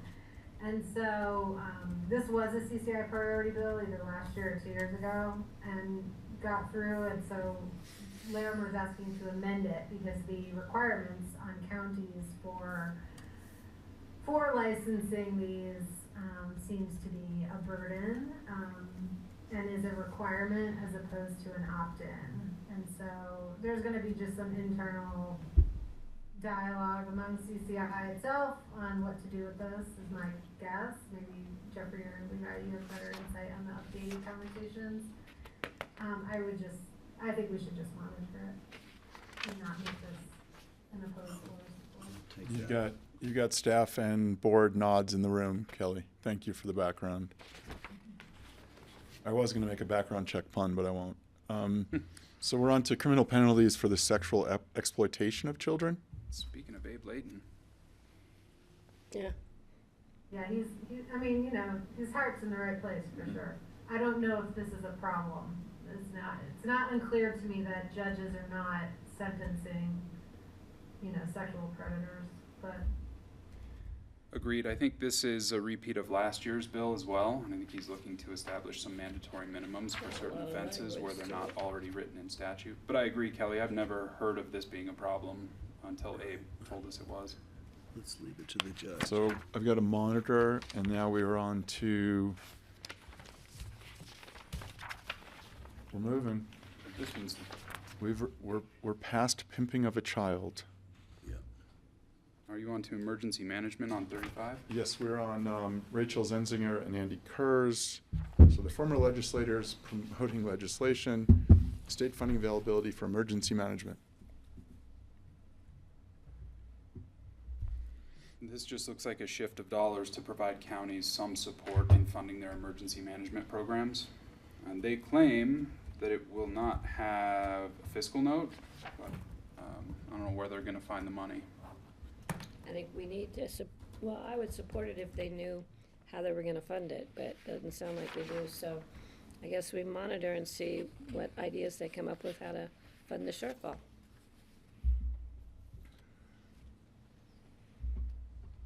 I might suggest we put a vote in support of this and kind of see where it falls in the priorities. Looking back to the board in the room, Or whatever. What do you Fine- think, Jeffrey? fine with that. I'm happy to go with Kelly's suggestion and vote in support of this. Yeah, I'll go along with it. So I'm hearing 3, and Patty seems like she's I'm fine. Okay. Going on, yeah. So vote in support of this one. Well, let's see where it lies. I mean, I'm gonna support it, but if there's no funding, I don't wanna waste our energy on something that has no funding. I'm tired of that. We're gonna pass this, but we don't have any way to fund it. And Kelly, our favorite conversation is Prop 123 reform. And this is Archuleta and La Plata, I think, co-sponsors. So I have a question for Jeffrey and Levi, because there's another Prop 123 reform proposal. Have they combined these into one? It's listed here as 2. The Prop 123 is a corrections that follows this one about the reform. I still show it as 2, Kelly, Sure is and, 2, and they're definitely pointing at the same issue. Yeah, I mean, some of this just gets into like strategic, you know, some of the conversation at CCAT, which I'm sure Jeffrey and Levi, you both heard, was who has the most credibility on this, Yeah. you know, to run. And, you know, my inclination would be to support those counties that are part of CCAT. I don't know if Archuleta has joined or not, simply because we have better credibility on these issues at the legislature than CCI does. But, you know, we could assume they're going to pull these together and combine them as one item, and then I would be willing to support it.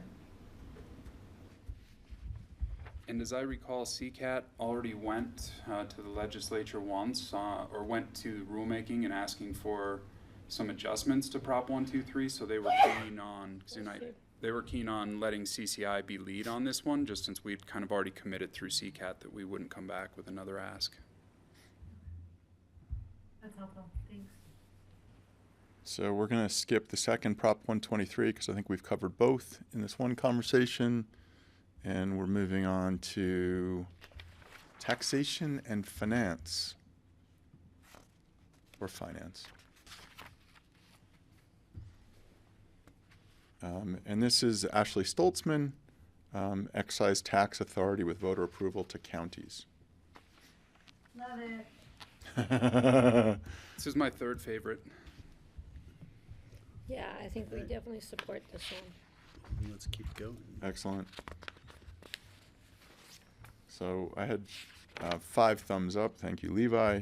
The next in tax and finance is remove the status quo classification of energy facilities, and this is Dolores County.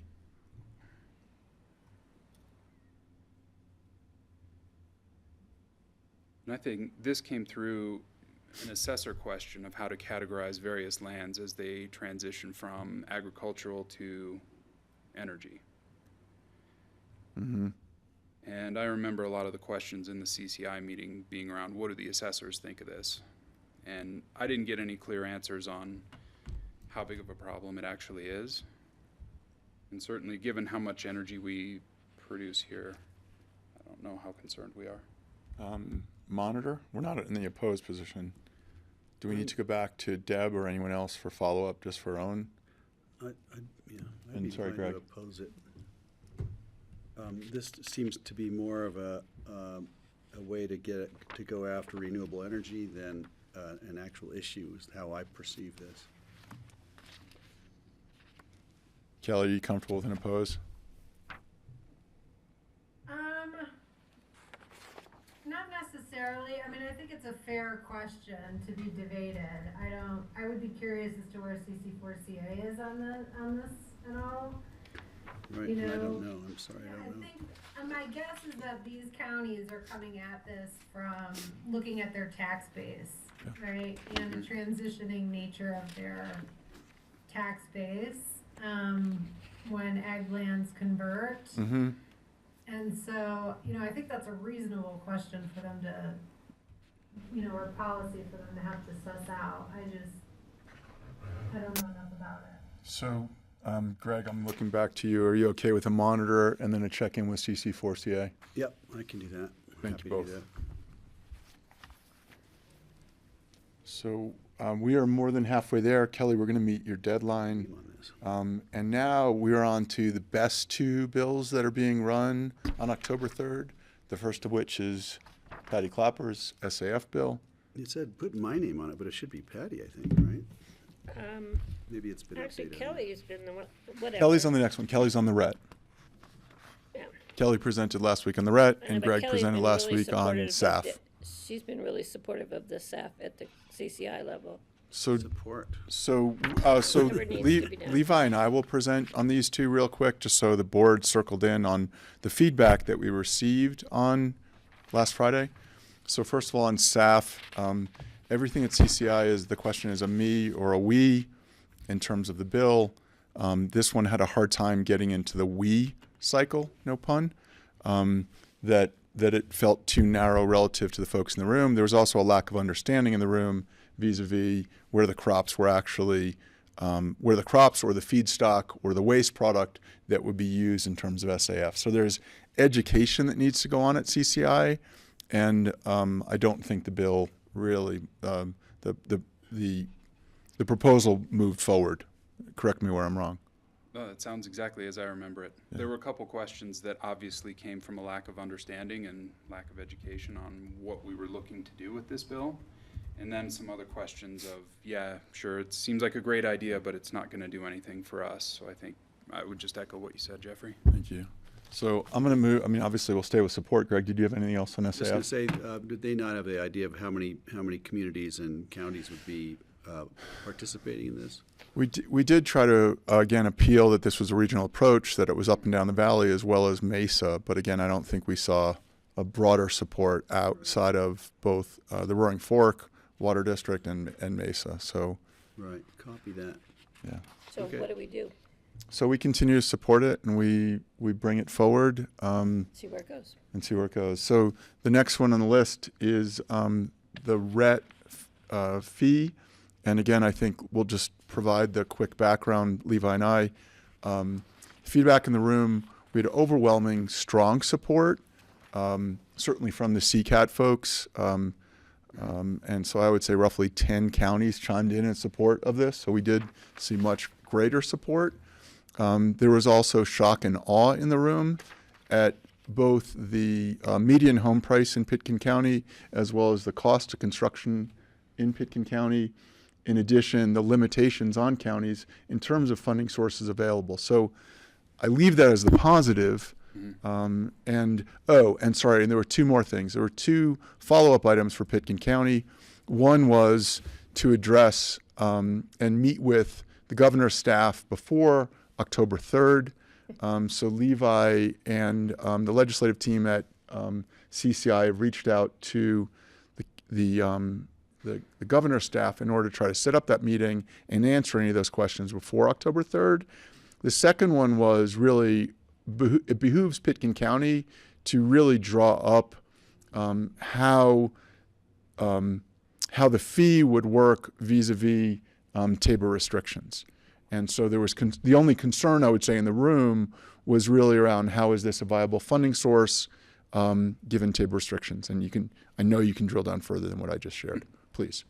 Well, that was a direct question, is somebody asked who was going to champion the cause of amending Tabor. So there was probably a lack of understanding in this specific proposal because, of course, going through the fee side, Tabor shouldn't have to be amended. But I think there was also some discomfort in the room that this was perceived as a dodge, a Tabor dodge, and somebody said, well, I'm not comfortable supporting something that doesn't go in line with what the voters already approved in 1992.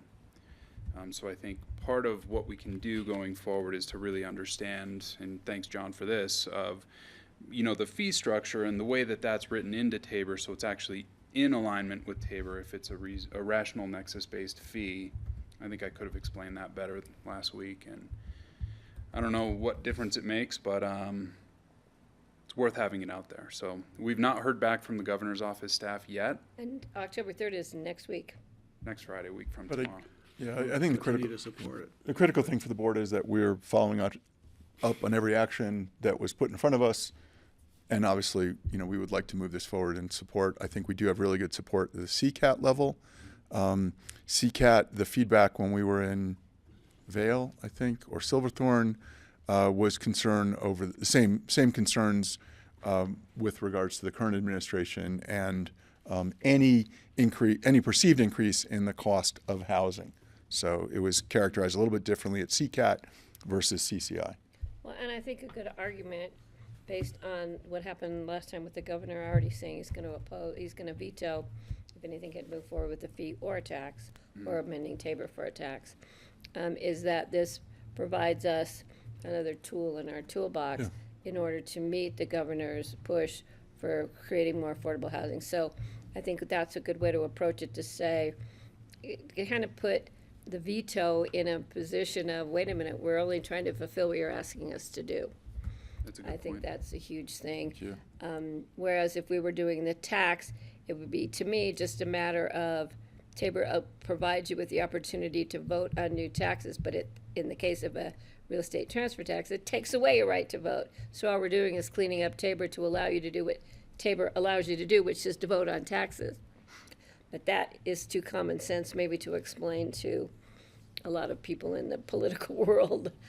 So I think we should definitely reach out and see what we can do to get this moved forward, and hopefully in this administration, but with a new administration coming in about a year and a half, that might be a really good segue into getting it done then. But we need to get it done at some point, sooner the better. Well, and we've tried the real estate transfer tax as a referred measure and not gotten very many bites on that either. So I feel like we're trying both sides of this whenever it seems to make the most sense. So, and just to square the circle on this one, the other piece that Levi's put together is demonstrating what we're receiving from the impact fee, what we're receiving from our current housing tax, and what the potential would be looking at similar municipalities and what their existing RET is. So we'd be able to go in with data that would show, here's the price of developing in Pitkin County, and here's the potential impact we can make in terms of affordable housing. So going in with a very quantitative approach to the conversation. And I think we should have somewhere all the information. Debbie Quinn put it together years ago, and I probably have it on my desk somewhere or in my home in a box. All the jurisdictions, when they were passed, I think we have all of that. which, how much? I have all that in a PowerPoint that we've recycled. Okay, yeah, that's what I thought, that we still had it somewhere, so that's good information to have on hand. Thank you. Yep. I've Thanks, got that Kelly, for your slide. work Thanks, on Kelly. this.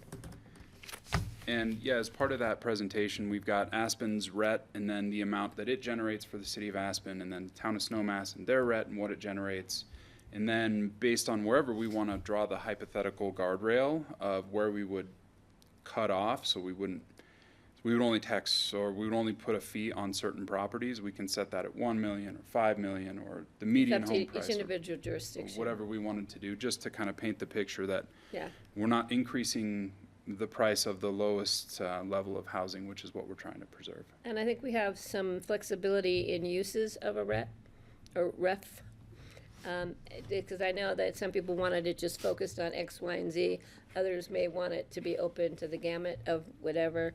So I think that gives us some wiggle room in negotiating support. Well, and I think if we can get a bill introduced, hopefully the Attorney General's office will review that just to make sure that it's constitutional and that we can get some outside eyes on, is our rational nexus actually rational, or if, are we funding dog parks with it, then we might have a problem. But if we're, funding, I don't know, horizontal infrastructure for employee housing, then yes. Yeah. So we're moving on to, if it's okay with the board, we're moving on to the Board of Adjustments and requirements for counties on the number of participants on boards. Minimum of 3, no maximum. So I'm hearing monitor. Yeah. You're hearing a deafening monitor? So now we're moving into, we're still in tax. And those are great bills for CCI to not get in trouble on. So we're moving on to Amy Mitchell's bill with Park County, funding to local government support construction and maintenance of county roads that provide access to state-owned parks. And in connection therewith, I would say this is a monitor. It really doesn't impact Pitkin County. Not at all. Not at all.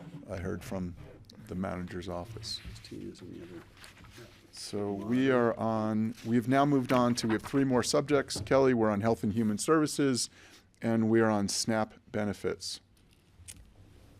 Well, Oh, and this is about, Sugar. sugar. this is about John's diet. Well, I'm concerned about the use of SNAP benefits for candy and soda pop and all that. I know they've excluded alcohol and tobacco, but what I'm really concerned about is SNAP. So are we going to focus on not allowing SNAP to be used for candy when we should be focused on allowing SNAP to continue? How are we going to fund it? Yeah. I mean, that is my priority, so.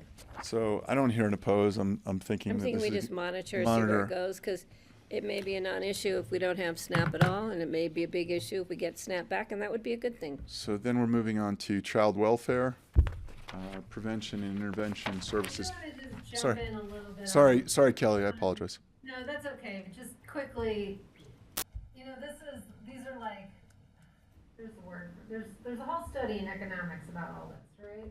Like about how people make choices and those kind of things. And I do think that, the evidence does not lend us to need to generate policies around, how people spend cash, whether it's like a cash, program, or whether they're going to buy sugar with their SNAP. I feel like there's a good body of evidence that says, like, you don't really need to wade into that. So, like, my preference is, like, I just don't want us to wade into that. I'd rather that not be a bill that CCI work on. So my preference would just be to oppose it, and then just so it doesn't get over that threshold of the majority. Can we, A bill I want CCI to work on. I can see Kelly's point, but we won't know, it's not like we can wait in the wings and say, okay, we see the shift going this way or that way, so we can monitor or oppose, so. Yeah, I just don't want it to be perceived that we don't care about the health of children or people that are getting, I don't want it to be looked at, you oppose SNAP? So, I think if we can see how the circumstance, the environment is around it, but if it looks like opposing it'll keep it from something that CCI doesn't need to get into, I'm okay with that. I just don't want it perceived otherwise. Sure. Understand the nuance. So we're moving on to revising the Child Welfare Prevention and Intervention Services Cash Fund. I personally don't really understand this, but the fact it's underfunded by 25 to 30 million, the state needs to address this shortfall. Is that going to happen in the next Not in year? this bill.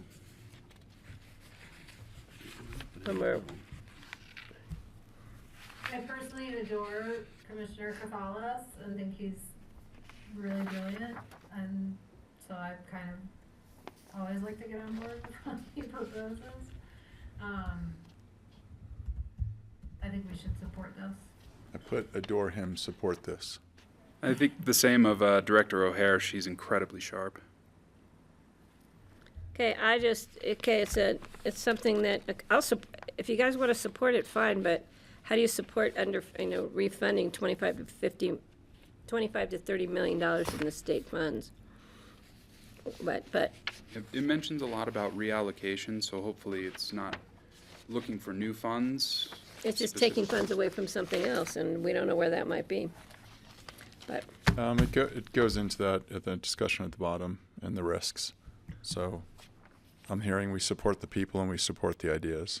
well, I don't know either. I don't know the people, but if you guys think It's this also idea is the adorable, other person who's mentioned Yeah, is that's, current- to me, that doesn't really, that's Well, not the the other- litmus I love test, that, is it? Kelly. the other person that's on there is currently running for governor. So Kirkmeyer's on there as well. She's running for as governor? supportive. Yeah. Yeah. So Barb Kirkmeyer is a champion for the child welfare system. I mean, any opposing views or any reconsideration in the room? Well, we can keep going. We're moving forward with adoration. How about support? We're smiling here too, Kelly. So we're on. Larimer's been prolific. We're on the revisions to the legislative fiscal note and 5-year look back.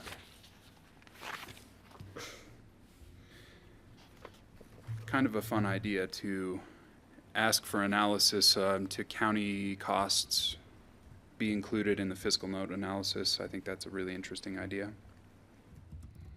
I think, and I would just add, given Mesa County's pushback and they're sort of enlisting other counties on the undue financial burden, 2 counties of adopting state legislation It's unfunded. that's unfunded. I'm hearing in the room or just looking around for a monitor. That's fine. I got it. That's fine. Any additional comments? Kelly? I mean, I don't know where we're at with like a top 8, but I do think this is a good idea. I think there's justification that because, it's a county administered statewide program, that including fiscal effects at the county level would be really helpful. Would this be in a top 8 for you? Let's put it in yes, then we can tally it up. Okay. Yeah. So I'm going to put down possible top 8. Again, I feel like this is like a strategic laying the groundwork for how good decisions get made and poor decisions get avoided. And right now the legislature is making these like in a bit of a bubble, right? So we're sort of creating a better structure that they have to justify their funding choices a little better. Thank you for that. We have 2 more categories. We have 25 minutes. We should get through. We're in land use and natural resources, county enforcement authority, ordinances, zoning, building, pest, and weeds. Sorry, did you pass one from Jefferson County about being able to temporarily waive the budget limitations for, I think, SNAP? Did that come up later? is my version pulled. You think that was in tax and finance? Now, it's addressing county flexibility, you skipped over that. On page 79 of my packet. Yeah, page 79 of my packet. Commissioner Kerr, Andy Kerr from Jefferson County. 79 of mine is land use. Yeah, that's where I am as well. Yeah, Have it. Kelly, can you just give us the headline for the bill? I don't know if, I don't know if they withdrew it, but it says, due to the federal funding situation relative to SNAP, Medicaid, et cetera, it would temporarily waive a statute that prohibits a county from expending county funds in an amount to exceed 20% share of its actual cost until the end of 2027. Does that affect us, John? Do we have a cap on what we can use our general fund for? To backfill these programs? Well, I've never heard of it, but there's not a statutory cap on that. a county statutory authority may limit the ability to backfill payments. So, sorry, Kelly, is this addressing county flexibility and funding? Yes. Yeah. Okay, thank you. I don't think it's in the newer one. I believe it's been Okay. pulled. I believe it, this was Kerr and Zenzinger, or, Zenzinger and Del Kemper. I believe it's pulled in a more recent, Okay. Yeah, I just printed printed this mine one today today. and How it's could not it in but there. Levi and I will both follow up on that, but it was Jefferson County, Andy Kerr, using the current federal administration, several programs, county residents, et cetera. Well, my packet's dated yesterday, the 24th, It's- so unless they came out with a new one before I printed it this morning, Mine it's is still, 25. Yeah. 25. So I believe it might have been pulled from that Friday meeting. unless it just happened today, because I just printed this today. So. Yeah, so what's on the screen and what's on, and sorry for those of you that have older printouts, what's on the screen is what we're currently going through. It's 95 pages. Right. And we're currently on land use and natural resources, but Levi and I will circle back on Andy Kerr's and make sure that it was pulled. Thanks. Sorry, Kelly. No worries, all good. So we're in Morgan County, and a day would not be complete without a conversation about pests and weeds. Well, this one actually is super, I would love for Rye to weigh in on Have you read it? this one, because it's about where injunctive relief takes place, either in the district court or the county court. So this seems like a real county attorney thing as opposed to county admin, but. Yeah, I mean, so this is a topic of conversation that has been bouncing around the various county attorneys' offices throughout the state. I agree that a number of the issues that have been raised in here, while not exactly the way I would state them, are major issues of concern. One of them is at the bottom of the page in front of you now, is something that we all have talked about, both during public sessions and in executive session, when it comes to the amount of civil penalties for violation of building and zoning regulations. County code violations and the amount that can be fined for those has lagged behind any rational basis for increase in that amount, whether you use CPI or cost of living or inflation, whatever it is. $100 a day for some of these violations is nothing. Any traction we can get on some of these would be great, particularly in the realm of increasing the amount of civil penalties. That has become particularly true with the downgrading of various county code offenses from misdemeanors to civil penalties. I think from a policy perspective, that is a good thing, meaning that people aren't incurring criminal records that can affect their credit, their ability to lease a jobs. property, get a job, whatever it is, because they don't have misdemeanors for county code violations on their record. But that deterrent factor, or the fact that you may end up with a misdemeanor for that violation, going away has resulted in the amount of the fine to become even less meaningful. So whatever progress we can make in this realm would be great. And yes, some of these issues about jurisdictions between county court and district court, I don't perceive that to be as much of an issue. You can always start your action in district court and request fines. So that statement that if counties want to seek civil penalties, they must seek that relief in county court, I don't agree with that, but that I believe is less of an issue than the amount of the fines.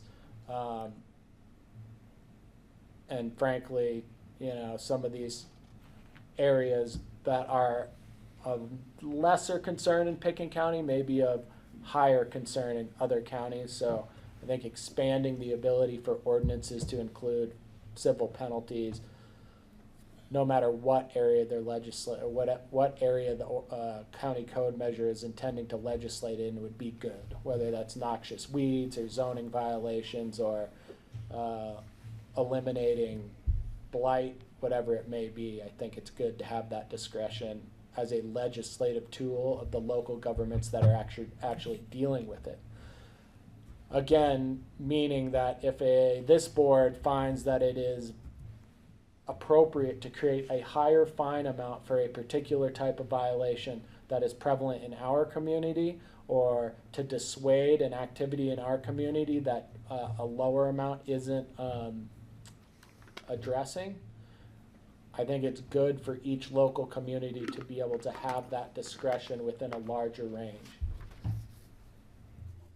So if you can, Priority-wise, it's pretty high on your list? I think it's, I think it should be a high priority for you all as well as for the state legislature. Some of the meaningfulness of some of our county regulations that we put in place, meaning your legislative prerogative exercised through enactment and amendment of the county code, to some extent is only as meaningful as your ability to enforce it. Right. And if you do not have the ability to enforce it, some of those policy objectives go unfulfilled. We have tools in other areas. We could withhold building permits or withdraw a development permit and things like that. But for some things, particularly related to things like the airport, violations on county roads, things like that, that a $100 fine simply provides zero deterrent almost. It's good for you all to be able to tailor a particular county code violation for a particular area and not have that kind of be statewide how it's set. And the same is true for some of our sister counties. They will have the ability to look at what they need to address through the imposition of higher or lower fines and do that. So I think that flexibility is really good. I'm for it. Yeah, I agree. Kelly. Yeah, great, thank you. Thank you. And I'm hearing top 8, potentially. Yeah. So Kelly, we've got 15 minutes and 5 bills, so we're going to do a little ka-cha. What's it called? Pecha-kucha? Sorry, I forgot. No, we were trying we're to gonna go do- slow. Wildfire resilience. Code. Kelly, I'm going to recuse on this one and let you drive this one. Okay. The next one is the Wildfire Resiliency Code Board. I'm going to let you drive this one. Are you on the board still, or is it still meeting? It is still meeting. We passed rulemaking. I actually just met with staff yesterday, both ComDev and business development and ComDev, about adopting it, but further about bringing in other municipalities as well as the fire district and looking at our overall plan. So that would be Snowmass, Aspen, what am I blanking on? Basalt, Pitkin County, and then the 3 fire districts, and having a conversation about really how do we best protect ourselves in the Upper Valley. Okay. And Levi, you can help weigh in on any discussions that have happened about this in other CCI meetings. It looks like there's a request to extend the implementation timeline out to 2028. in addition to amending the maps that have been relied on. It doesn't say why they think they're inaccurate. And then funding to staff to implement programs and hire staff as required by these new regulations from the Resiliency Board. Levi, do you have any? My inclination is that we're probably not aligned with some of these counties that want this change. I don't know, Levi, if you have additional info. I think part of the concern is that some of these municipalities or counties don't have building departments, and so they're concerned that a lot of the tasks for enforcement will fall to their fire districts, which are largely volunteer, and they don't feel like they have any way to facilitate that. I will say something, and if the county attorney says I'm out of line, I'm happy to be out of line or be quiet. But sorry, that wasn't. That's what I would articulate is I think the interest as a Coloradan is that a statewide code may help with insurability in the state of Colorado. So having a statewide wildfire code when insurance companies have lost money in the state of Colorado for 9 of the last 10 years, it's in our interest as Colorado Counties, Inc., to have a statewide wildfire code. And I'm understanding of those folks that do not have building departments, and it's places like the CRO, which is the Chief Resiliency Office within the state of Colorado, that is already offering financial support to those counties that need help bringing this on board. So again, if I'm stepping over my line, please let me know. But our goal would be, we want to be able to provide insurance throughout the valley and through to our constituents, and we're already wrestling with high insurance premiums on the building side. So we're supporting it. Thank you.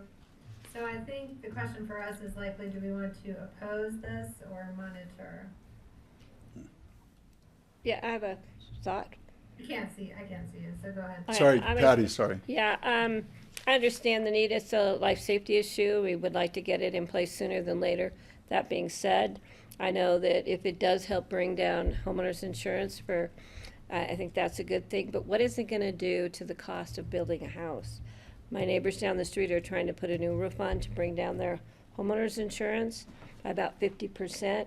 But going through some of the permitting processes right now with the city is costing them a fortune.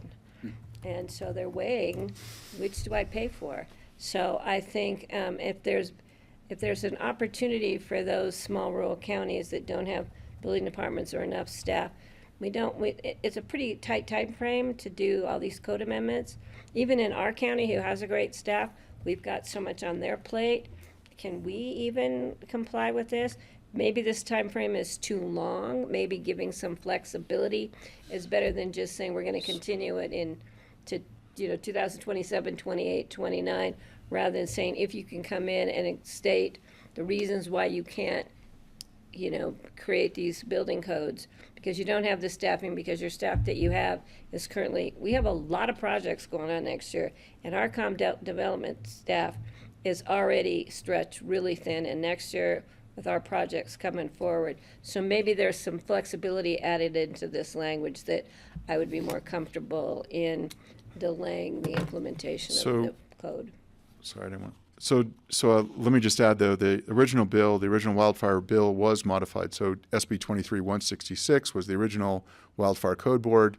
There was legislation in the 24-25 session that did delay the implementation of the code adoption and give people additional, I think it was 6 or 8 months. This is giving them an additional 3 years. Well, I'm saying, is there any language in there that gives you some flexibility that you could appeal to the implementation timeframe because you had specific circumstances within your county? And it doesn't sound like that's in there. I would like to see that added in there.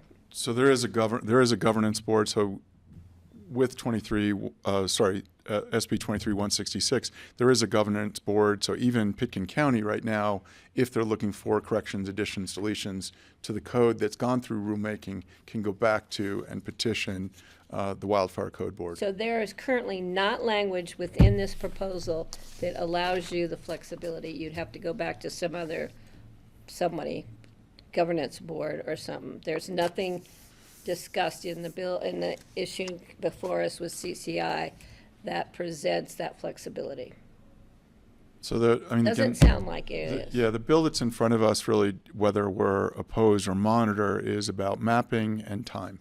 Those are the two things that Well, we're I'm saying questioning. time. Is there any flexibility within the time frame that you could come back and appeal to somebody? Is there an avenue in which to appeal?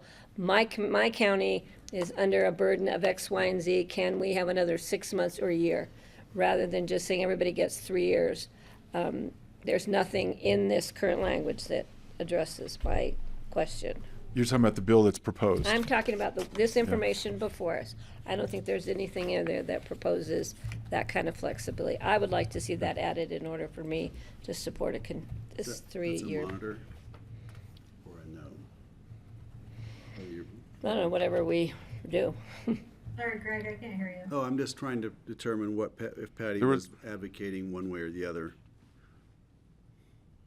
I'm saying I could support it if there was language allowing flexibility rather than just saying a flat 3 years extension for anybody to delay implementation, because there's some counties that could implement it in a timely manner and who will, but there's some who can't even in 2 to 3, even maybe sooner than 3 years. I don't want counties taking advantage of a 3-year delay because of public safety, life safety issues.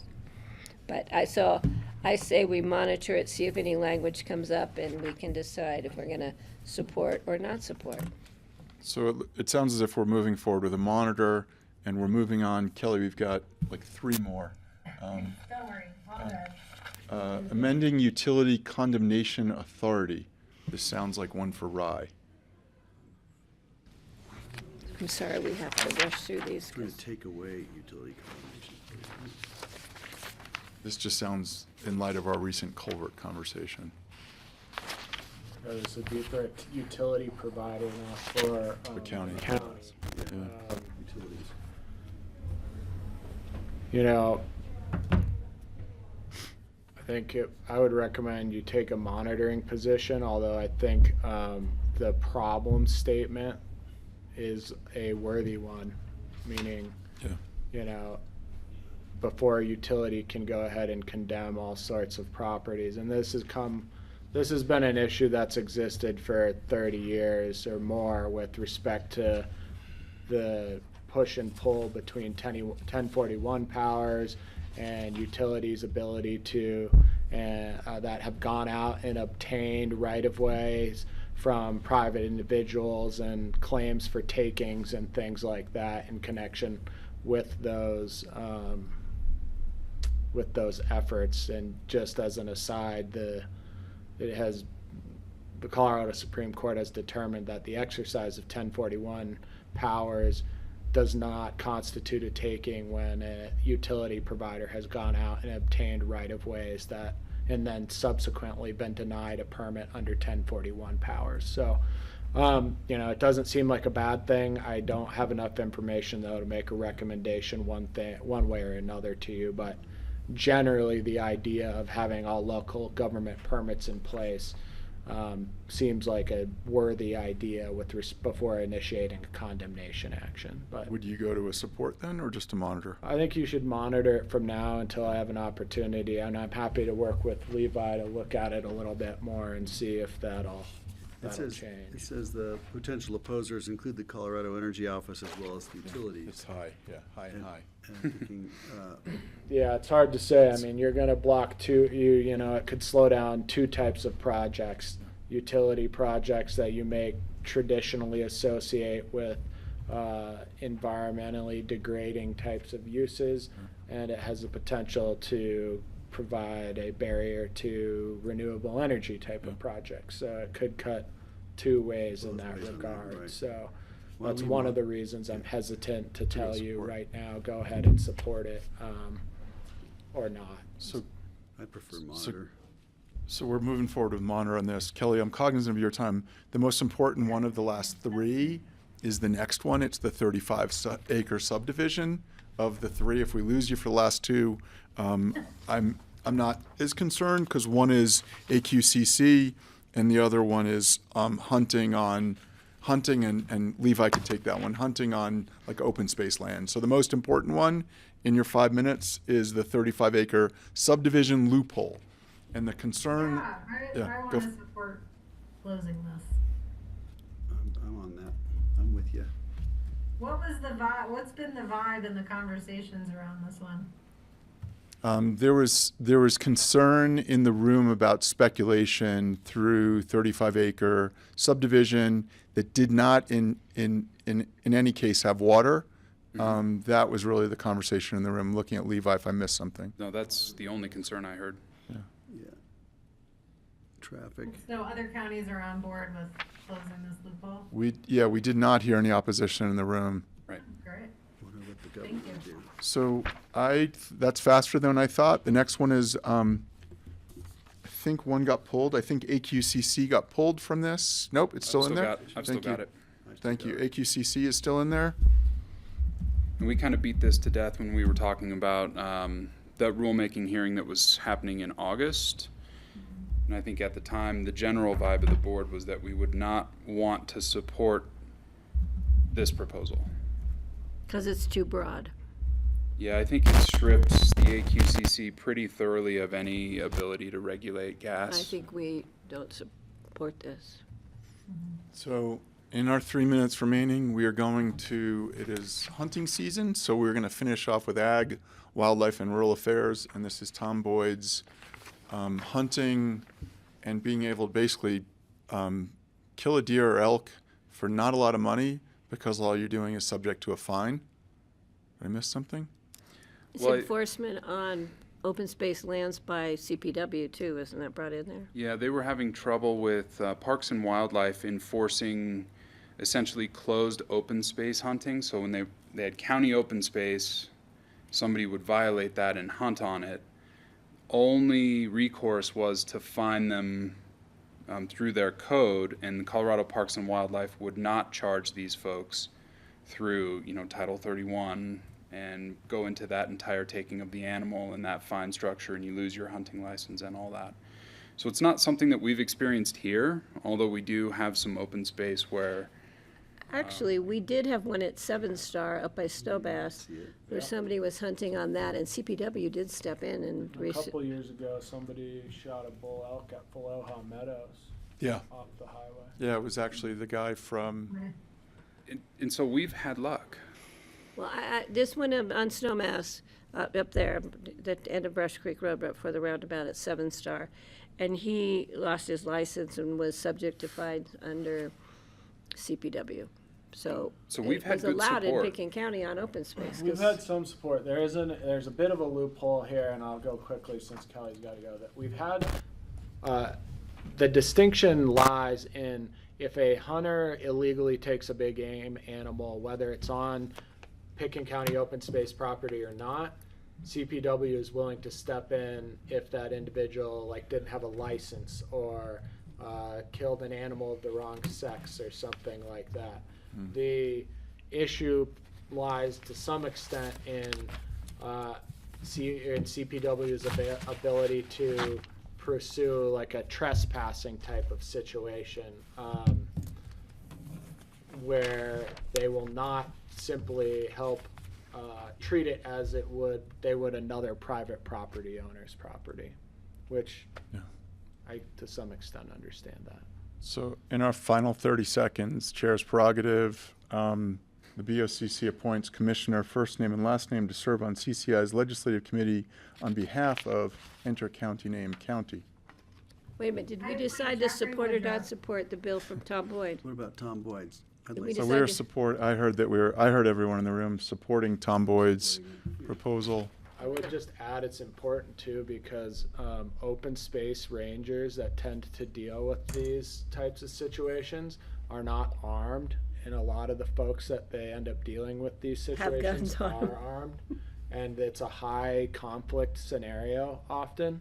with a lot of emotions involved, and it's better to have, in my opinion, a trained law enforcement personnel like a CPW officer dealing with that situation. In fact, I've said to OST folks in the past, if you get in this situation, be sure to contact the sheriff's office and try and stay out of it, simply because there's a possibility of a ranger getting hurt or something like that. So Thank you, Rye. I just want Thank you, clarification. Rye, Levi, and John for this conversation.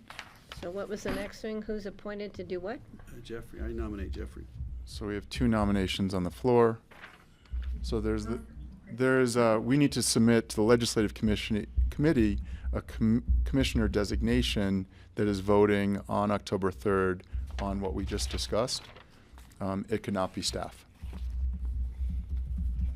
Now, Jeffrey, I plan to join over Zoom. I know you're going to be in person, and you've done a great job. So if you're willing to cast these votes on our behalf, and you and I can communicate over text, or even Levi and you can communicate over text that day.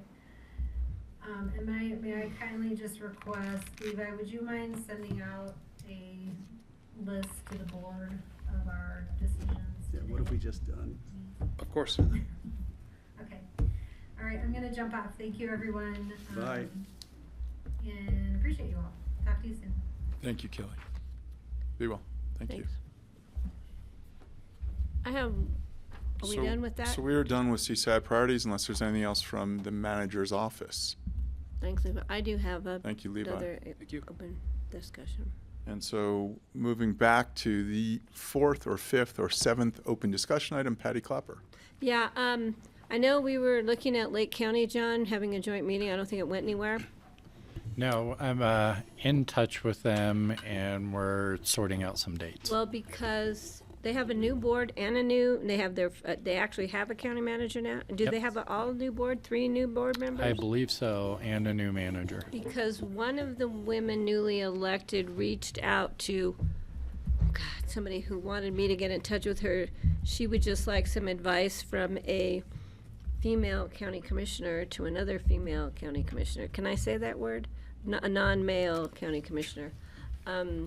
So if we don't have, I'm going to reach out to her and maybe meet with her over in Leadville, because I don't know if we'll be able to set them up before the pass closes, the way our schedule looks. They were looking at October 24th, and I was going to bring that up on in the world is Tuesday. gone that Yeah, week. and so I don't think that's going to work for us. So does the board mind if I reach out to her and maybe see if I can set up a meeting over there? Sounds good. Okay. Yeah, and the only other meeting we were trying to get in before the legislative session was potentially to sit down with either of our legislators. Well, I had Senator Catlin. I did not have Representative Velasco, if that's what you're. But I am still waiting to hear back from Senator Catlin. Has she ever come up here and met with us? I don't recall. I don't know if we've seen her here. So, and then the only other discussion item was really on the calendaring, and I think Francie and Greg are at Mountain 2030 next week. The other 2 conferences that are coming up are CCAT in November and CCI in December. And I'm not going to either one of those. Okay. I was trying to go to the NACO fly-in for transportation, but both Greg and Francie are going to be gone those days, so we won't have a quorum if I go to to NACO to talk about the airport. So this is a regular meeting. I would look for a motion. Motion to adjourn. Second. Thank you, Jeffrey. Good job. Thank you so much. You can call